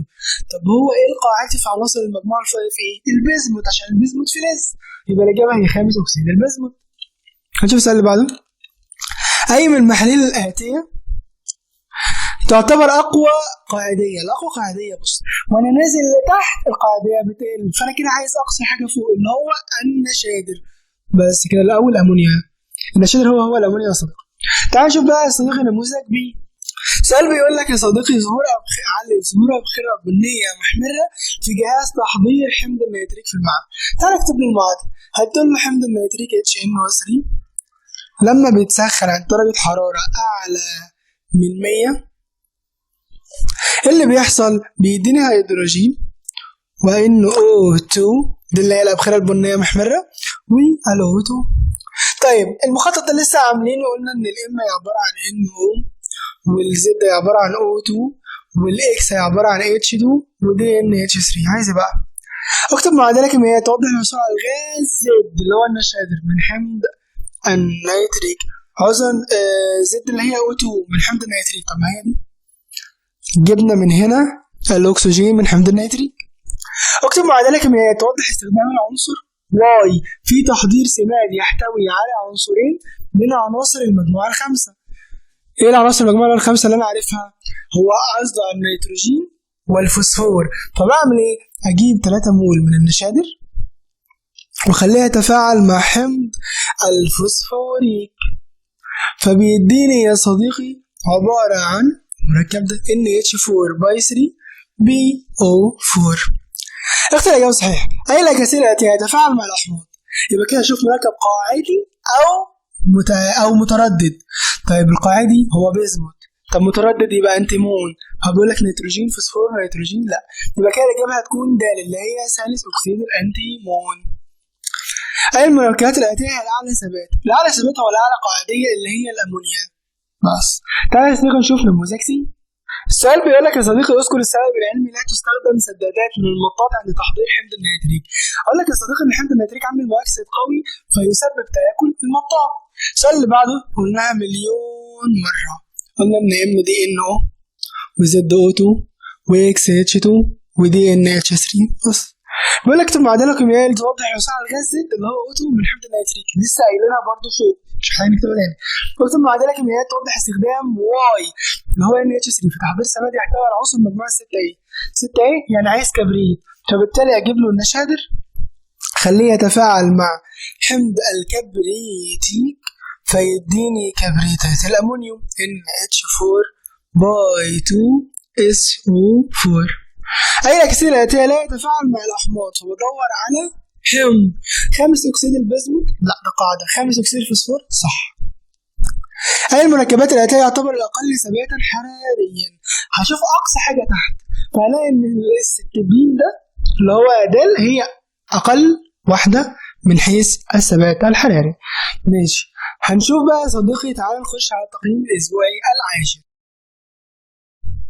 يلا بينا يا صديقي على التقييم الأسبوعي العاشر. السؤال بيقول: اذكر السبب العلمي يحل الحديد محل هيدروجين حمض النيتريك المخفف ولا يتصاعد غاز الهيدروجين. ليه ما بيتصاعدش غاز الهيدروجين؟ بص يا صديقي، هتقول الآتي يا صديقي، ركز معايا بقى كده كويس. بسم الله. لأن حمض النيتريك يا صديقي هو عبارة عن عامل مؤكسد قوي. عامل مؤكسد قوي. ليه يعني؟ هيعمل ايه؟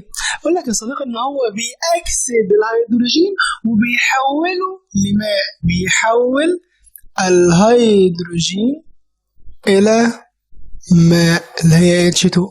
بس كده، علشان كده ما بيستعملش غاز الهيدروجين. السؤال اللي بعده بيقول: تستخدم سبيكة البسموت والقصدير في أجهزة الكشف عن الحرائق. قال لك يا صديقي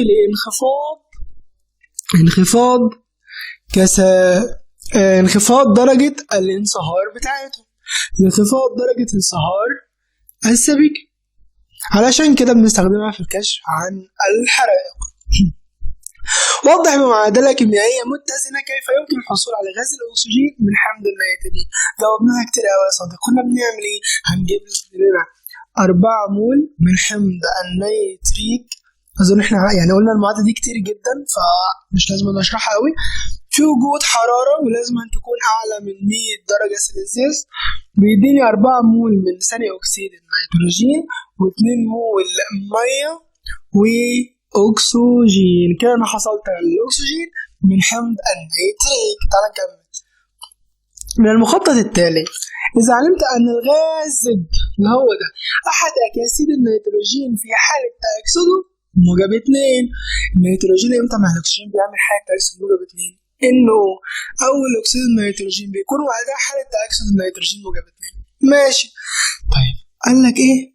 المركب ده تخيل كده أشوف W ده يا صديقي لما تيجي توزعها تلاقيه 7 اللي هو عبارة عن نيتروجين. جميل. طيب هنعمل ايه تاني؟ كده احنا جبنا W، عايزين نعرف X، عايزين نعرف N بيتفاعل معايا عشان يديني NO. أكيد أكسجين، يبقى ال X دي أكسجين. كده استبعد يا صديقي ج واستبعد د. ماشي جميل. وقايلين إن Z ده هو عبارة عن إيه؟ NO مش NO2، فكده تستبعد ب، فالإجابة يا صديقي هتكون معاك ألف. وطبعا تنفع الحديد مع حمض النيتريك بيديني NO عادي جدا طالما هو دايليوشن. ماشي. بس انما اصلا لو كانت NO2 مش تنفع خالص. كانت اقول لك على حاجه ركز معايا. كده خلصنا المعادله. امتى NO2 دي تبقى صح؟ هقول لك يا صديقي. بص، اول حاجه ما يبقاش الحمض مخفف، لازم يبقى مركز. تاني حاجه حاله تاكسد النيتروجين ساعتها هتكون موجب 4 مش موجب 2. السؤال اللي بعده بيقول: أي فلزات التالية يعطي أبخرة بنية محمرة مع حمض النيتريك المركز؟ هل الألمونيوم ما بيدفعش؟ هل الكروم ما بيدفعش؟ هل الحديد ما بيدفعش؟ إذن هي الإجابة هي النحاس، لأن دول كلهم الباقيين بيعملوا ظاهرة اسمها ظاهرة الخمول الكيميائي، ما بيتفاعلوش مع الحمض المركز. تعال نخش يا صديقي على نموذج بي. السؤال بيقول لك يا صديقي: علل يتوقف تفاعل حمض النيتريك المركز مع الحديد بعد فترة قصيرة. ليه يا صديقي ما بيتفاعلوش مع بعض؟ ما بيتمش التفاعل. أقول لك يا صديقي لحدوث ظاهرة اسمها الخمول الكيميائي. ساعتها ايه اللي بيحصل؟ بيتكون طبقة من الأكسيد حوالين الحديد. الطبقة دي بتكون غير مسامية، فبالتالي يا صديقي ما بتسمحش بإتمام التفاعل. السؤال اللي بعد بيقول لك: هعلل حمض النيتريك عامل مؤكسد قوي. قول له لأنه ينحل بالحرارة معطيا غاز الأكسجين، وتكتب له المعادلة اللي احنا حفظناها يعني مش محتاجين نكتبها تاني. وضع المعادلة كيميائية متزنة كيف يمكن الحصول على غاز أكسيد النيتريك من حمض النيتريك. قدامك معادلتين. كم يا صديقي معادلة؟ معادلتين. ممكن تجيب معادلة يا صديقي الحديد مع حمض النيتريك أو النحاس مع حمض النيتريك. إيه الأسهل؟ الحديد. النحاس كانت معادلة لحد ما رخمة. تعال نكتب الحديد يا صديقي. كنا بنجيب مول واحد من الحديد ونخليها يتفاعل مع 4 مول من حمض النيتريك. جميل. طبعا لازم يكون الحمض مخفف دايليوشن. ماشي. اللي بيحصل بيديني نترات الحديد الثلاثي، وكمان 2 مول مية، واللي أنا عايزه هو عبارة عن أكسيد النيتريك. هي دي المعادلة يا صديقي. تعالى نشوف السؤال اللي بعده. من المخطط التالي برضه بص نفس المخطط بتاع المرة اللي فاتت، كان دبليو عبارة عن النيتروجين، زد هي عبارة اكس هي عبارة عن الأكسجين، زد هي عبارة عن انه تعال شوف ايه واي ده. قال لك ان اكس هي عبارة عن أكسجين صح؟ طيب تعال نكمل نشوف. بسم الله. معلش بس هنا يا صديقي في غلطة شنيعة منها. بص يا صديقي لما تيجي توزع هتلاقي ان هو 1s2 في الدبليو، 2s2 2b4، ده كده الاكسجين يا صديقي، الاكسجين 8، فدبليو هو عباره عن الاكسجين. زد ده دي الاكس عنصر الاكس كان بيديني زد برضه في وجود قوس كهرباء. طب كده انا محتاج نيتروجين، يبقى كده اكس دي عباره عن نيتروجين، كده الاكس هي النيتروجين والدبليو هي الاكسجين. طيب كده هنستبعد الاجابه الف. تعالى يا صديقي نشوف. هنستبعد الإجابة ألف ونستبعد الإجابة باء. تعال شوف جيم. نيتروجين وزد هي NO2؟ لا، زد هي NO بس، عشان برضو كان بيتفاعل واي مع الدايليوشن من حمض النيتريك فبيديني NO. تنفع واي حديد نحاس؟ عادي تنفع حديد أو نحاس عادي جدا. كده الإجابة يا صديقي هتكون د. ألف الفلزات التي يمكن أن يتفاعل مع الحمض المخفف والمركز. طيب قلنا ما ينفعش لا ألمنيوم ولا كروم ولا حديد، فكده الإجابة هتكون نحاس. تعال نشوف نموذج سي يا صديقي نقول بسم الله.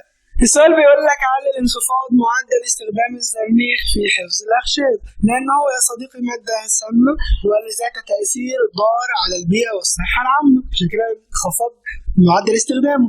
يتفاعل حمض النيتريك مع الفلزات التي تليها هيدروجين. ليه يا مستر؟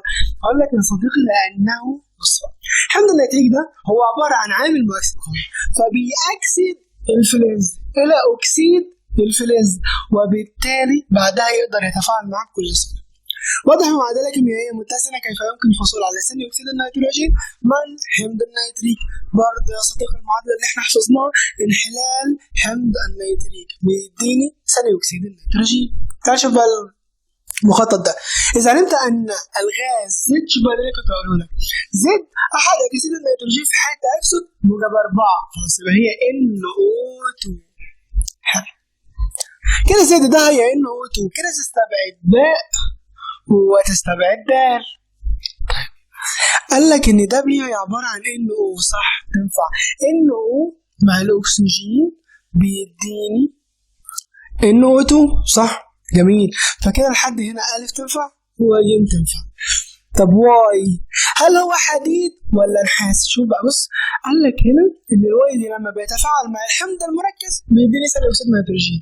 هل يجوز ان الحديد يتفاعل مع الحمض المركز؟ لا، الحديد ما بيتفاعلش مع المركز، انما النحاس بيتفاعل مع المركز عادي جدا. جميع العناصر الآتية تقاوم تأثير حمض النيتريك المركز مع حفظناها أي حاجة غير ألمنيوم أو كروم أو حديد، فإذا الإجابة هتكون نحاس. كده يا صديقي أنا خلصت التقييم الأسبوعي العاشر. تعالى نخش على التقييم الأسبوعي الأخير وهو ال11. السؤال الأول يا صديقي بيقول اذكر السبب العلمي تلف أفلام التصوير الحساسة عند تعرضها لأحد مركبات اليورانيوم. ليه؟ لأن اليورانيوم يا صديقي هو عنصر مشع يصدر إشعاعات غير مرئية. السؤال اللي بعده تطويل شوية بيقول لك من الجدول التالي عن مدين نظير 1 ونظير 2 بيقول لك احسب طاقة الترابط النووي للنظير 1. طب عشان احسب طاقة الترابط النووي لازم يكون معايا كتلة البروتون وكتلة النيوترون، هو ما جابهاش، فانت ايه يعني المفروض انت تبقى هي المفروض انها مش حفظ، فانا ما اعرفش عليه ما جابهاش، بس اعرفها ان كتلة البروتون بيساوي يا صديقي احسب بقى 1 علامة 0.073 1 علامة 0.073 يونت. طب كتلة النيوترون يا صديقي بتساوي 1 علامة 1 علامة 0.087 يونت. تعال نشوفها ازاي. عايز تاخد الترابط النووي للنظير 1، عايز هيجيب طاقة الترابط النووي. ارجع كده لمراجعة الباب الثالث أو مراجعة الشهر، كنت قايل لك إيه يا صديقي لو تفتكر؟ كنت قايل لك علشان أحسب طاقة الترابط النووي لأي مركب محتاج أمشي على خطوات معينة اللي هي القانون بيقول لي العدد الذري في كتلته، في كتلة البروتونات، اللي هو بمعنى صح يعني بمعنى صح عشان نكون دقيقين، عدد البروتونات في كتلة البروتون الواحد زائد عدد النيوترونات في كتلة النيوترون الواحد. تعال بقى نحسب عدد النيوترونات. تعال نكتب كده في جدول واحد فصل. تعالوا نكمل الجدول. النيوترونات يا صديقي الأول هنقسم العدد، نطرح العدد الكتلي من الذري، يبقى نظير واحد كان 6 عدد كتلي والذري 3، 6 ناقص 3 3. طيب الثاني 7 و3 4. جميل. عايزين نحسب طاقة الترابط النووي. بص مثلا تعمل ايه؟ عدد البروتونات، هطلع بقى معايا انا عشان نطلع شويه. عدد البروتونات اللي هي 3 في كتلة البروتون الواحد اللي هي 1 علامة 0 0 7 3 زائد عدد النيوترونات اللي هو n اللي هو بمعنى صح 3 برضو في كتلة النيوترون الواحد اللي هي 1 علامة 0 0 8 7. دي ايه دي؟ دي مش طاقة الطاقة، دي الكتلة النظرية. هتديني ناتج ايا كان ايه هو، اداني ناتج. الناتج ده اروح طرحه من الكتلة الفعلية هيديني ناتج تاني. ايه الناتج التاني اللي اتكون ده؟ هو عبارة عن الفرق في الكتلة. طب بعد ما اجيب الفرق في الكتلة هيديني، هنروح جايب الناتج اللي هو الفرق في الكتلة ضربينه في 931 هيديني بقى يا صديقي ساعتها طاقة الترابط النووي اللي هي الإجابة هتكون 6 علامة 0 1 5 1 2 مليون إلكترون. بيقول لك أي النظيرين أقل استقرارا. طب بالراحة، إيه النظيرين الأقل استقرارا؟ تعال نشوف بالراحة.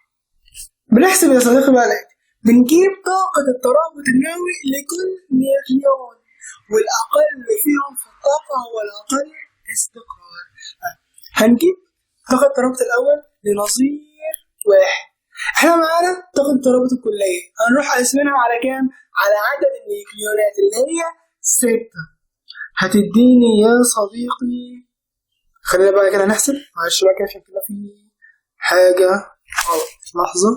بس يا صديقي هو طاقة الترابط النووي لنظير واحد لما تيجي تحسبها هتلاقيها هي 30 6 1 1 2 8. هتروح قاسم على عدد النيوكليونات اللي هم 6 هيطلع لك كام يا صديقي؟ 5 علامة 1 0 1 8 8. ده نظير واحد. طب نظير 2 هنعمل نفس الشغلانة دي. نظير 2 هتعمل معاه نفس الشغلانة يا صديقي، اللي هو تجيب عدد طاقة الترابط الأولية اللي هي تجيب ازاي؟ الكتلة النظرية وتروح طرحها من الكتلة الفعلية وبعدين تروح ضربهم في 931 وبعدين تروح قاسم على 7 هتلاقي الناتج يا صديقي هو عبارة عن 5 7 5 كم؟ معلش عذرا 5 4 1 3 1. هو بيقول لك أي النظيرين أقل استقرارا فهيكون صديق ساعتها النظير واحد. ليه؟ لأن النظير واحد ده يا صديقي هو الأقل في طاقة الترابط. طيب تعالى نشوف بقى السؤال اللي بعده. السؤال اللي بعده بيقول لك تتفق نظائر الهيدروجين في كل مما يأتي مع عدد. هل بيتفقون في عدد البروتونات؟ صح يا مستر. هل بيتفقون في الخواص الكيميائية؟ صح. هل جميع نظائرهم مستقرة بنفس الدرجة؟ لا. كل واحد له درجة معينة. موضعها في نفس الخانة بجدول الدوري. أيوة عشان بيبقى نفس عدد البروتونات. أي مما يلي يعبر عن قيمة الكتلة المتحولة إلى طاقة 10 جول. هو عايز الطاقة بالإيه؟ الكيلوغرام؟ ماشي. احنا عندنا قانون بيقول لك إن الإي بتساوي ام، امسح بس كده، الإي بتساوي ام في سي تربيع. طب هو عايز الام يبقى الام هتساوي اي على سي تربيع، يعني هتقول 10 جول على 3 في 10 أس 18 تربيع الكل تربيع. هتلاقي الإجابة يا صديقي هي 1000.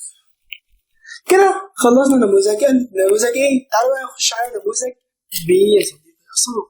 السؤال اللي بعده يا صديقي بيقول اذكر السبب العلمي الكتلة الفعلية للنواة أقل من مجموع كتل مكوناتها. ليه يا صديقي؟ لتحول جزء من الكتلة إلى طاقة بقانون أينشتاين. بس السؤال اللي بعده برضه اللي هو طويل. مدير العدد الذري ومدير العدد الكتلي والكتلة الفعلية. كده محتاج اجيب عدد النيوترونات. طيب عدد النيوترونات 12 ناقص 6 ب6، 13 ناقص 6 ب7. ماشي. عايز تاخد الترابط النووي النظري 2. هنقول بقى بص، عدد البروتونات في كتلة الإلكترون، عدد البروتونات في كتلة البروتون زائد عدد النيوترونات في كتلة النيوترون.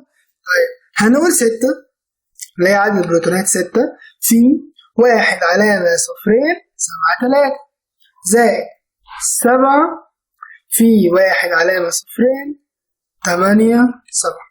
صح يا صديقي؟ صح يا صديقي. هتلاقي الناتج يا صديقي هو عبارة عن 13. هنكتب كده أول حاجة، دي الكتلة النظرية هي 13 علامة 10 4 7. دي الكتلة النظرية. هنجيب الدلتا ام. دلتا ام هتيجي ازاي؟ الكتلة النظرية ناقص الكتلة الفعلية، يعني هو 13 علامة وهكذا ناقص الكتلة الفعلية اللي هي 12 علامة 0 1 6 0 0. هتلاقي الناتج هو عبارة عن 1 علامة 0 8 8 7. هنروح ضاربين في 931 علشان نجيب طاقة الترابط النووي النظري 2. 931 هتلاقي الناتج هو عبارة عن 1013 علامة 5 7 9 7. طبعا ده مليون إلكترون فولت. أي النظرين أكثر استقرارا؟ نفس الفكرة، نجيب طاقة الترابط النووي لكل نيوكليون، والأكثر طاقة هو الأكثر استقرار. احنا كده جبنا النظرية 2. تعال نقسم عدد النيوكليونات 13 على 13. هتلاقي إن النظرية 2 يا صديقي اللي هو 2 هو عبارة عن 77 بما يقرب 78. ماشي. تعال نشوف نظير بقى واحد. نعمل نفس الموضوع. كتلة عدد البروتونات في كتلة البروتون 1 زائد عدد النيوترونات في كتلة النيوترون 1. عندي كام بروتون؟ 6. اضربهم في 1 علامة 0 7 3. عندي كام نيوترون؟ 6. اضربهم في 1 علامة 0 8 7. هيطلع لي ناتج اللي هم عبارة عن 12 علامة 0 9 6. هتروح طارحها من ايه؟ الكتلة الفعلية اللي هي عبارة عن 11 علامة 0 1 5 1 2. هيطلع لي يا صديقي 1 علامة 0 8 0 8 8. ماشي. عشان بس هتفرق جنب نكتب فيه. هتروح ضاربهم في كام؟ 931. ادالك ناتج. هل الناتج ده اللي انا هاخده؟ لا، اقسم على عدد النيوكليونات، اقسم على 12 هيديك يا صديقي 83.8. دي طاقة الترابط لكل نيوكليون. إذا النظير 1 هو الأكثر استقرارا. تعال نشوف بقى سيد اختر. سؤال بيقول احسب اختر النواة الأكثر استقرارا هي التي قلناها طاقة الترابط النووي لكل نيوكليون أكبر ما يمكن، أي مما يعبر عن قيمة الطاقة الناتجة من تحول النقط جرام إلى طاقة. أولا إحنا ناخد البتاعة دي نضربها في 10 أس 3. ليه؟ علشان يدي الكتلة بالكيلوغرام. هتبقى 1 علامة 11 في 10 أس سالب 16. وهتروح ضارب الناتج في 3 في 10 أس 18 الكل تربيع. تعال بقى نشوف الناتج يطلع كام. 1 علامة 11 في 10 أس سالب 16 مضروبة في 3 في 10 أس 18 3 في 10 أس 18 الكل تربيع. بسم الله. كل تربيع. هيطلع لك يا صديقي الإجابة هي عبارة عن بسم الله. معلش يا صديقي احنا ارتكبنا غلطة فادحة. هي 3 في 10 أس 8. معلش 3 في 10 أس 8 هي سرعة الضوء. معلش جبت من 18 ده انا بحيز فيها عشان صدع جامد أوي والله النهارده معلش. فالناتج هيكون عبارة عن 9 علامة 9 9 اللي هي ما يقرب 10 جول. الإجابة هي ب لا جيم. جيم هي عبارة عن 10 جول. تعالوا بقى نشوف آخر نموذج معانا النهارده والله بجد فصل خلاص النهارده. نموذج سي. السؤال بيقول لا تتأثر جسيمات جاما عند تعرضها لمجال مغناطيسي. أصعب نموذج عشان بتتكلم كلام كتير. في ناس بتقولها جاما. بص يا صديقي هي بتلجم، يعني حتى لو تيجي تشوف المراجع الأجنبية أو كده هي اسمها جاما عشان بس محدش يتكلم. لأن جسيمات جاما دي يا صديقي عبارة عن فوتونات ليس لها كتلة ولا شحنة، فلا تتأثر بالمجال الكهربي أو المغناطيسي. سؤال تاني، احسب مقدار النقص. الحمد لله أهم، يعني أهدى شوية. احسب مقدار النقص في كتلة النظرية 2. عايزين نجيب عدد النيوترونات. الأول هيكون 24 ناقص 12 12، 25 ناقص 12 13. تعال نجيب الكتلة. بص بقى، طلع معايا الآلة عشان بجد الواحد فاصل خالص.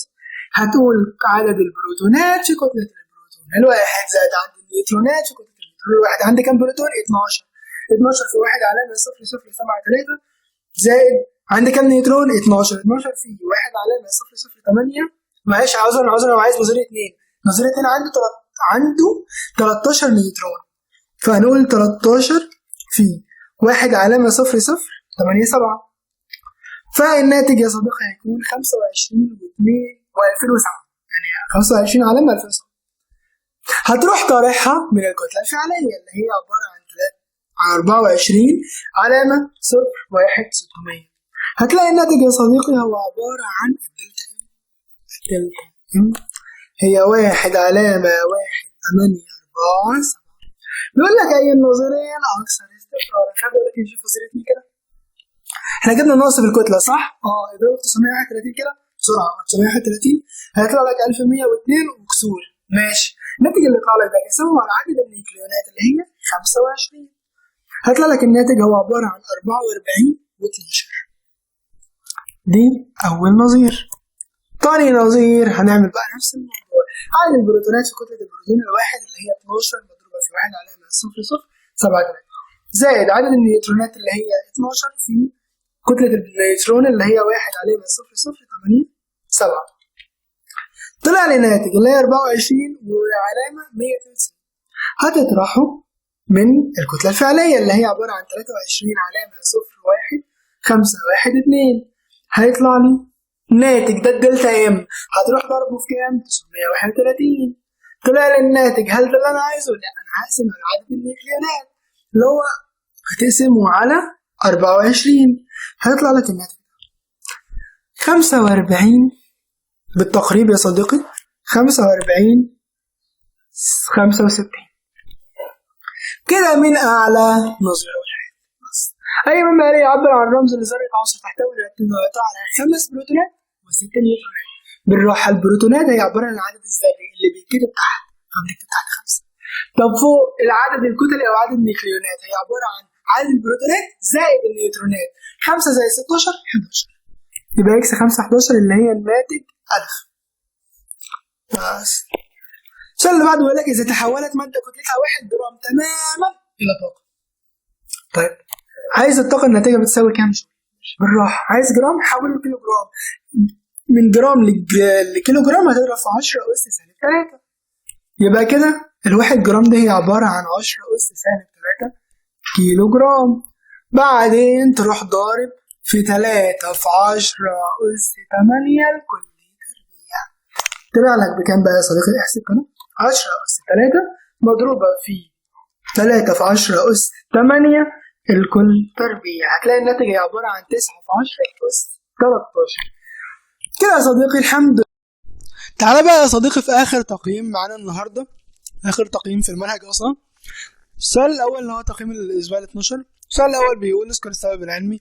انبعاث جسيم ألفا من نواة ذرة عنصر مشع يقلل العدد الذري بمقدار 2 والعدد الكتلي بمقدار 4. ليه يا صديقي ده بيحصل؟ هقول له لسبب ان جسيم ألفا ده أصلا بيحتوي على 2 بروتون و4 نيوترون و4 نيوكليون، فبالتالي بيقل العدد الذري بمقدار 2 والعدد الكتلي بمقدار 4. عنصر مشعان A و B. الكتلة المتلقية من A بعد مرور 12 يوم هي تمن كتلة الأصلية. ماشي. بينما الكتلة المتبقية من B بعد نفس الفترة هي 1/64 من كتلة الأصلية. ما النسبة بين زمن عمر النصف للعنصر الأول إلى زمن عمر النصف للعنصر الثاني؟ طب ما تيجي نشوف بالراحة. بيقول لك إيه ده بعد 12 يوم بقى تمن. طب بالراحة، ما تيجي كده نشوف الأول اللي كان بيحصل. بص يا صديقي، عايزين نعرف هو اتحل كام مرة. تعال نشوف. ولو مثلا الايه ده هيبقى في البداية كان 1، اعمل بس غير القلم. يعني في البداية مثلا كتلته 1، بعد أول فترة عمر نصف كان نص، بعد تاني فترة عمر نصف كان ربع، بعد تالت فترة عمر نصف كان كام؟ تم. جميل. يبقى فترة عمر النصف المركب الأولاني كام؟ بص، الزمن الكلي 12 يوم، وعدد مرات التحلل 3. هنقول له 12 على 3 هيساوي 4. جميل. يبقى كده عنصر ايه ده؟ عن فترة عمر النصف ليه 4 أيام. ليه؟ بجيبها منين؟ لما بجيب عدد فترات التحلل، عدد مرات التحلل، وبعدين اروح قاسم الزمن الكلي على عدد مرات التحلل. ده كده العنصر ايه يا صديقي؟ تعال بقى نشوف العنصر بي. عنصر بي ده بيقول لك بقى 1/64. طب ما تيجي نشوف. عنصر بي ده لو بدأ ب1 جرام هيبقى بعد اول فترة عمر نصف نص جرام، بعد كده ربع، بعد كده تمن، بعد كده 1/16، بعد كده 1/32، بعد كده بقى 1/2، 1/64 عذرا. كام فترة عمر النصف يا صديقي؟ تعال نشوف. ادي 1 2 3 4 5 6. ده كده عنده 6 فترات تحلل. ماشي. والزمن الكل كام؟ 12. هنقول له بقى 12 على 6 هتساوي 2 يوم. يبقى كده فترة عمر النصف للمركب ايه او للعنصر ايه؟ 4 ايام. طب والعنصر بي؟ يومين بس. طيب يا مستر هو بيقول لك النسبة من زمن عمر النصف للعنصر ايه الى بي. طب ايه الى بي؟ يعني كده هنقول 4 الى 2 هتساوي 2 بس كده. يبقى النسبة يا صديقي هتكون 2. اختار الإجابة الصحيحة. السؤال بيقول لك من التفاعل النووي التالي أي من الاختيارات الآتية يعبر عن واي والتغير في عدد النيوترونات؟ بقول لك هي مش عند الرادون ده طلع هيليوم. يبقى العدد الذري ال2، العدد الكتلي ال4. الرادون كان 88، العدد الذري ال2 فهيبقى 86. استبعد الجيم ودال. طب العدد الكتلي ال4 كان 226، ال4 بقى 222. يبقى كده لحد دلوقتي احنا كده مع ألف وب. طب بقول لك عدد النيوترونات هيقل بمقدار 4 ولا 2؟ لا اصبر. عدد النيوترونات بيقل بمقدار 2. ليه؟ لأن العدد الكتلي بيقل 4 والعدد الذري بيقل 2، وعايزين نجيب عدد النيوترونات. العدد الكتلي ناقص العدد الذري، 4 ناقص 2 بيساوي 2. أي من الجسيمات الآتية يؤدي انبعاثه من نواة العنصر إلى نقص عدد البروتونات بمقدار 1 وزيادة النيوترونات بمقدار 1؟ طيب الجسيم ده يا صديقي لو تفتكر كان البوزيترون. البوزيترون كان عدد البروتونات بيقل 1 وعدد النيوترونات بيزيد 1. لو تفتكر ارجع للمحاضرة بتاعت مراجعة المنهج في 3 ساعات وانت تعرفها. كده خلصنا نموذج ايه. تعال نشوف نموذج بي. بسم الله. السؤال بيقول لك اذكر السبب العلمي لا يؤثر انبعاث جسيم جاما على العدد الذري او الكتلي لنواة العنصر مشع. هقول يا صديقي لان اشعة جاما عبارة عن فوتونات طاقة ولا تحتوي على بروتونات ولا نيوترونات. بس كده، عشان جاما دي عبارة عن فوتونات بس. عينة مشعة A زمن عمر النصف لها 2 ساعات، وعينة مشعة B زمن عمر النصف لها 4 ساعات. إذا بدأت العينة A بكتلة قدرها 10 جرام وبدأت العينة B بكتلة قدرها 20 جرام بعد 8 ساعات، كم جرام يتبقى من كل عينة؟ طب ده سؤال سهل. تعال نشوف ايه. بدأ بكم جرام؟ 10. بعد 4 ساعات ايه؟ فترة عمر النصف لها كام؟ 2 ساعات. بدأ ب10. بسم الله يا رب. بدأ ب10. بعد أول 2 ساعات بقى 5. بعد تاني 2 ساعات هيبقى 2.5. كده بساعتين وساعتين كده 4 ساعات. ماشي. بعد 2 ساعات كمان، بعد 2 ساعات كمان هيبقى 1.25. كده 2 كمان يبقى كده 6 ساعات. هو عايز كام ساعة؟ عايز 8 ساعات.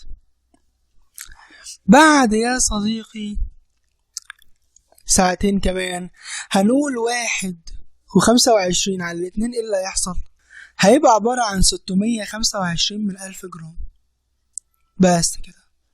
ده الناتج بتاع ايه؟ ده الكتلة المتبقية من ايه؟ جميل جميل.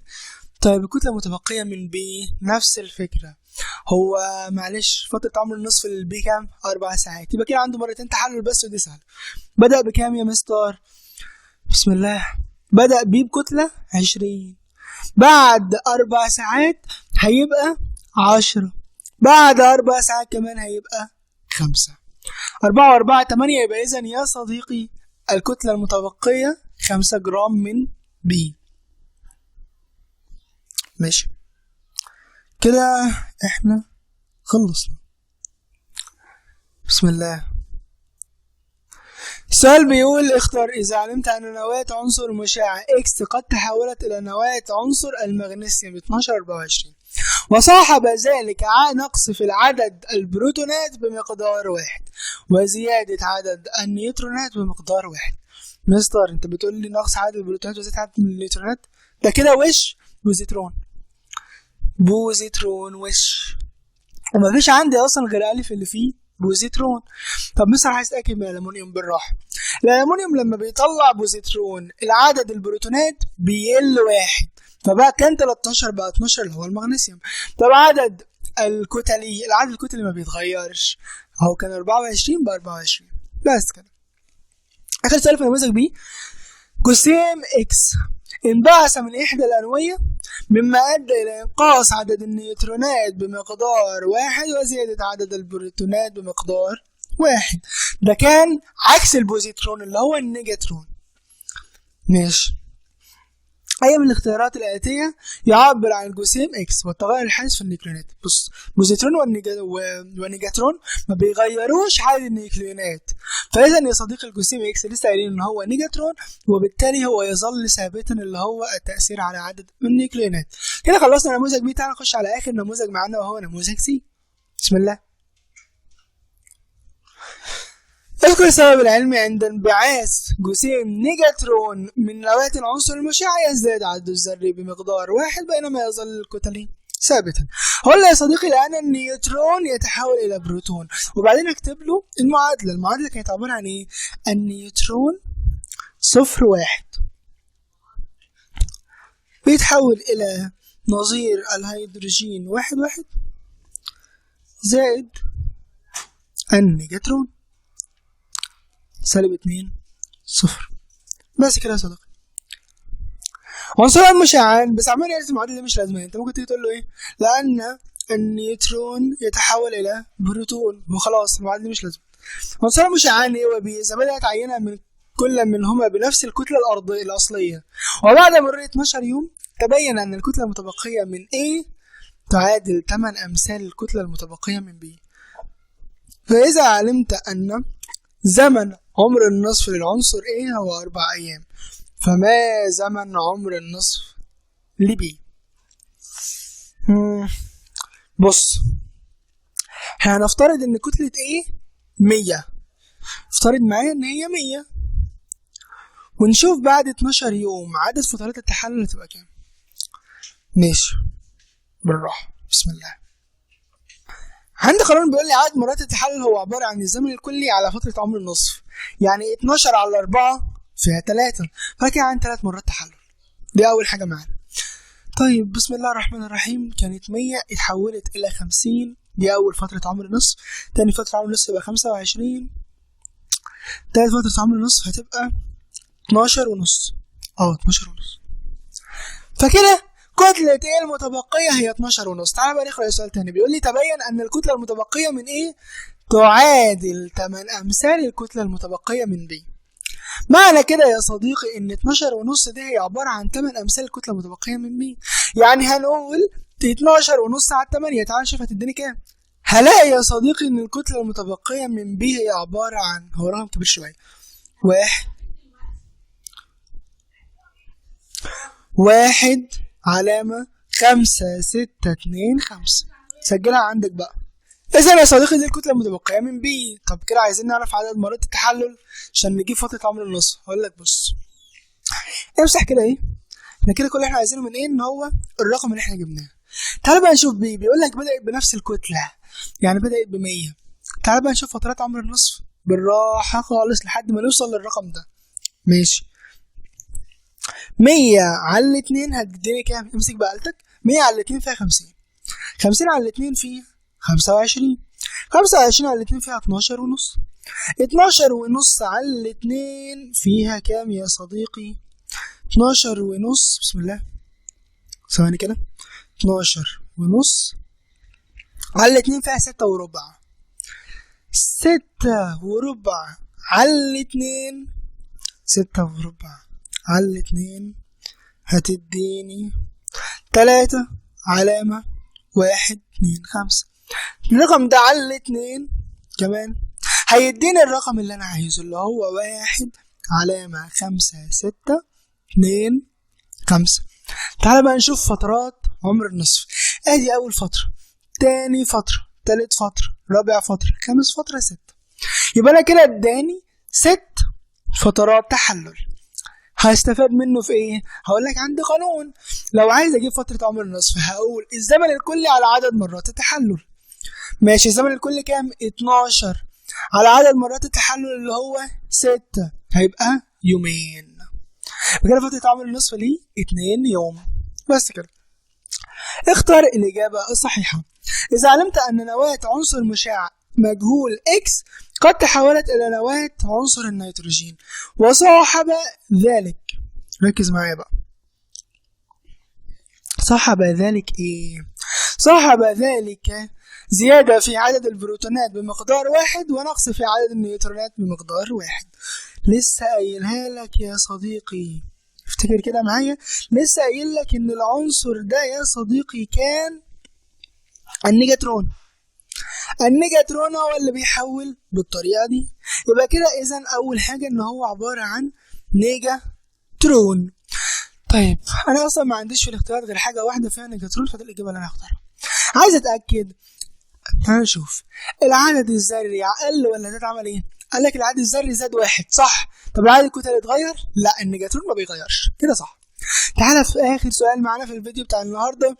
جسيم زد انبعث من احدى الانويه مما ادى الى انقاص عدد البروتونات بمقدار 2 وعدد النيوترونات بمقدار 2. ده الهيليوم، نواة ذرة الهيليوم اللي هو جسيم ألفا، العدد الذري بيقل 2 والعدد الكتلي بيقل 4 وعدد النيوترونات بيقل 4. لسه مش فاكر الكلام ده، هقول لك شرحته لك بالتفصيل الممل في مراجعة المنهج في 3 ساعات. هو حرفيا مش مراجعة، هي شرح بالتفصيل يا صديقي. جسيم زد قلتها لك ان هو جسيم ألفا، إذا هتستبعد الإجابة ج وتستبعد الإجابة د. طيب تأثير عدد النيوكليونات، النيوكليونات بيقل بمقدار 4 مش 2، فإذا ألف غلط، الإجابة معانا هي ب. كده يا صديقي احنا كده حلينا التقييمات الأسبوعية كاملة من أول أسبوع لآخر أسبوع في فيديو واحد. إن شاء الله تكون الفيديو ده مدته قصيرة، تقريبا داخل في حدود 2 ساعات أو 2 ساعات وربع. بإذن الله تخش تتفرج على ده، هيبقى ناقصك بس فيديو حل الكتاب المدرسي، يبقى حلينا كل أسئلة الوزارة. رهاني يا صديقي هتشوف بنفسك ان الاسئله مش هتخرج عنها. مش هتخرج عنها ازاي؟ هتيجي بالنص؟ لا، هتيجي بنفس الافكار بالظبط، مفيش فكره هتيجي مختلفه عن الافكار اللي احنا حللناها دي يا صديقي. فذاكر كويس قوي، ما تنساش تعمل لايك وشير وسبسكرايب للقناه، وهتلاقي ملف التقييمات الاسبوعيه من اول اسبوع لاخر اسبوع مبعوث يا صديقي على قناه التليجرام والمنصه بتاعتنا. احنا عاملين منصه مجانيه فيها الشرح والحل والملفات، كل ده مجانا تماما يا صديقي عشان يكون الموضوع منظم اكتر مش اكتر. كان معكم زياد مبروك، والسلام عليكم ورحمه الله وبركاته.